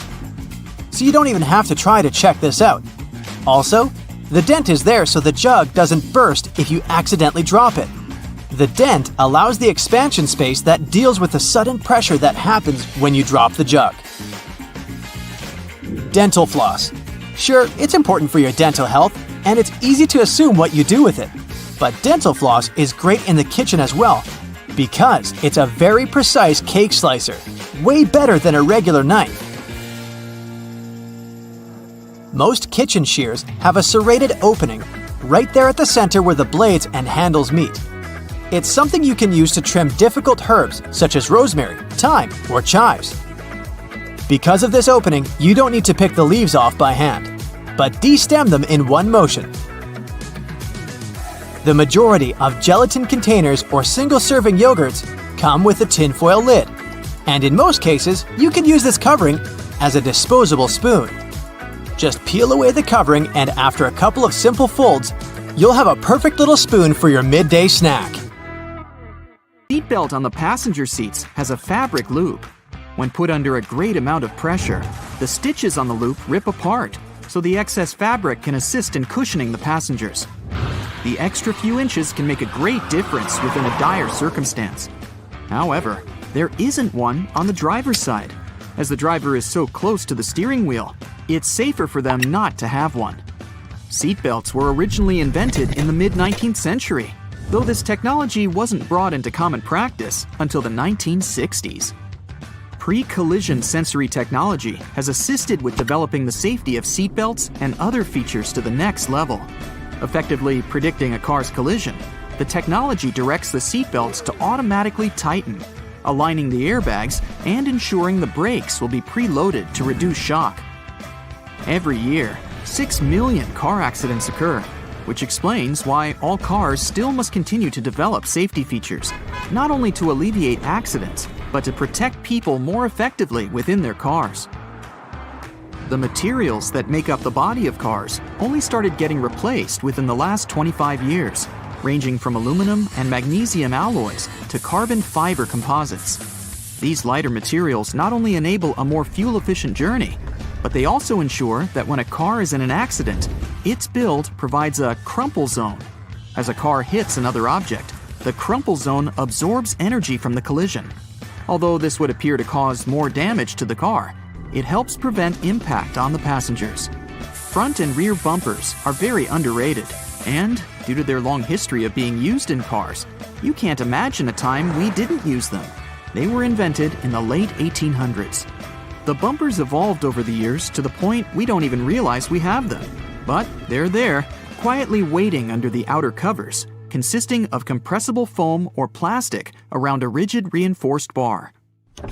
All the windows of your car are made of glass, but the windshield is made of a shatterproof version. It's laminated, so whatever might hit it, you can be sure there won't be any shards of glass falling into the front seats. Normal glass was used up until the 1950s. As vehicles became more prominent, they made modifications to ensure safety. Airbags seem like another common feature that has always been there. In fact, they were originally invented in 1968 and were ahead of their time. They slowly gained popularity, and through safety precautions for cars, they eventually became mandatory for all cars to have, only in 1998. They have since developed from just being an airbag within the steering wheel. Today, depending on the vehicle, they can be located throughout the car, ensuring all potential passengers will be protected. Crash sensors connected to an onboard computer detect when a collision occurs and trigger the bags, inflating within milliseconds and providing a cushioned safety within a blink of an eye. It can be difficult to predict the weather, and even more so to determine traction on the road. In the late 1960s, anti-lock braking systems, ABS, were implemented in vehicles. Before that, they had been used in many aircraft, with designs going as far back as 1908. They soon became a necessity for all vehicles, ensuring traction is maintained on slippery surfaces and that there is complete control when braking. Today, ABS has advanced so much that the latest variations ensure further detection when there are strong crosswinds. Cruise control, initially invented in 1948, has been in constant development over many decades. Today, adaptive cruise control ensures that when the car is cruising at a constant speed and detects a slower car ahead, it will then adjust the speed to match the car in front. Other advanced variants may also ensure the car will make a complete stop once identifying that the car in front has done the same. It's easy to forget to have your high beams on when driving on the long and lonesome road for many hours. Automatic high beams are quickly becoming more common. High-tech camera modules can easily determine what type of light is passing through and help ensure when the high beam will be necessary. Although versions of automatic high beams have been around since the 1950s, they counted on light-sensitive sensors and were very unreliable. The new varieties can identify the sources of light, whether it's from the sun, directly from a car's light, or even from the reflection on a sign, ensuring you won't cause issues with other drivers. It's a pain in the neck to have to ensure there isn't anyone creeping into that semi-visible corner, the blind spot, which causes around 400,000 accidents per year. Solar sensors within rear bumpers of vehicles and blind spot monitoring systems watch and identify adjacent lanes. They alert the driver that a vehicle may be in the lane beside them, whether by flashing lights on the dash or from beeping sounds. This way, they help to alleviate the many concerns the blind spot causes. 1.6 million road accidents are caused by texting and driving, and fatigue normally causes up to 10% of all car accidents per year. The Driver Attention Monitor helps to alleviate both statistics.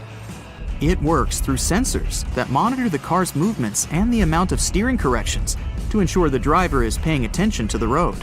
When the system identifies that the driver isn't completely awake or is slightly distracted with their phone, it will prompt signals to suggest it's time for a break. Tires are among the most critical components for your car, with a close relationship with whatever path you take. Many safety features rely on the tires themselves for their own independent purposes. That's why it's super important to ensure the tires are always in top condition. Tire pressure monitoring systems check the air pressure of all 4 tires, ensuring you're aware when they need their pressure increased to avoid the risk of a blowout. The constant evolution in technologies continues to ensure you stay safe on longer stretches of the road. Lane departure warnings focus on the lines on the road, ensuring the car stays within. Whenever a car starts drifting over a line in the road without signaling to do so, the camera-based feature identifies and signals to the driver. The lane keeping assist feature follows the same method of identifying when the car is intruding the bordering lane. When it gets too close, it will readjust the steering and center the car within its appropriate lane. Other features in more advanced cars have autonomous driving capabilities. The autopilot systems have taken cruise control to the next level. Not only does it allow the vehicle to steer itself in the intended lane while maintaining a set speed, but it also changes lanes when required. making the ride more and more efficient. Some safety features are only just making a trend in car models worldwide. For example, night vision, using thermographic cameras to look out for pedestrians and animals nearby.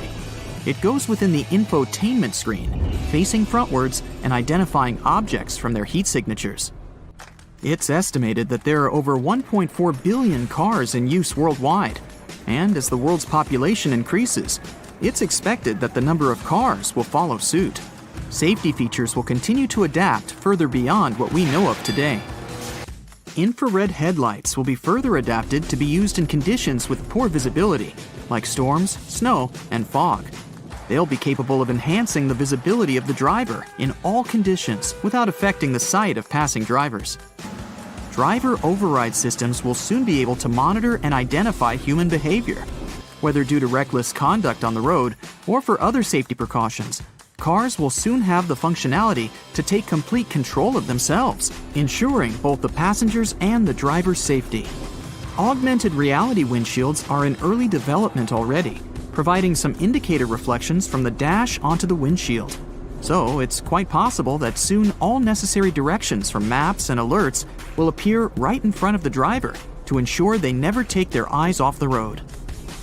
Airbags will soon not only just be used within a car to ensure the passenger's safety, they will also activate from the outside of the car once they identify a definitive collision.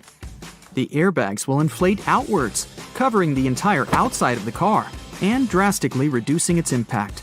It may be so advanced that the bodywork of the car won't even need to be buffed out. The future technology of cars is expected to be so progressive that the cars themselves will have their own form of communication, not with human drivers, but with other cars. Just imagine cars communicating and sharing information as they identify roadblocks, issues on the road, or disruptive weather patterns. It will all ensure the most efficient and safest route.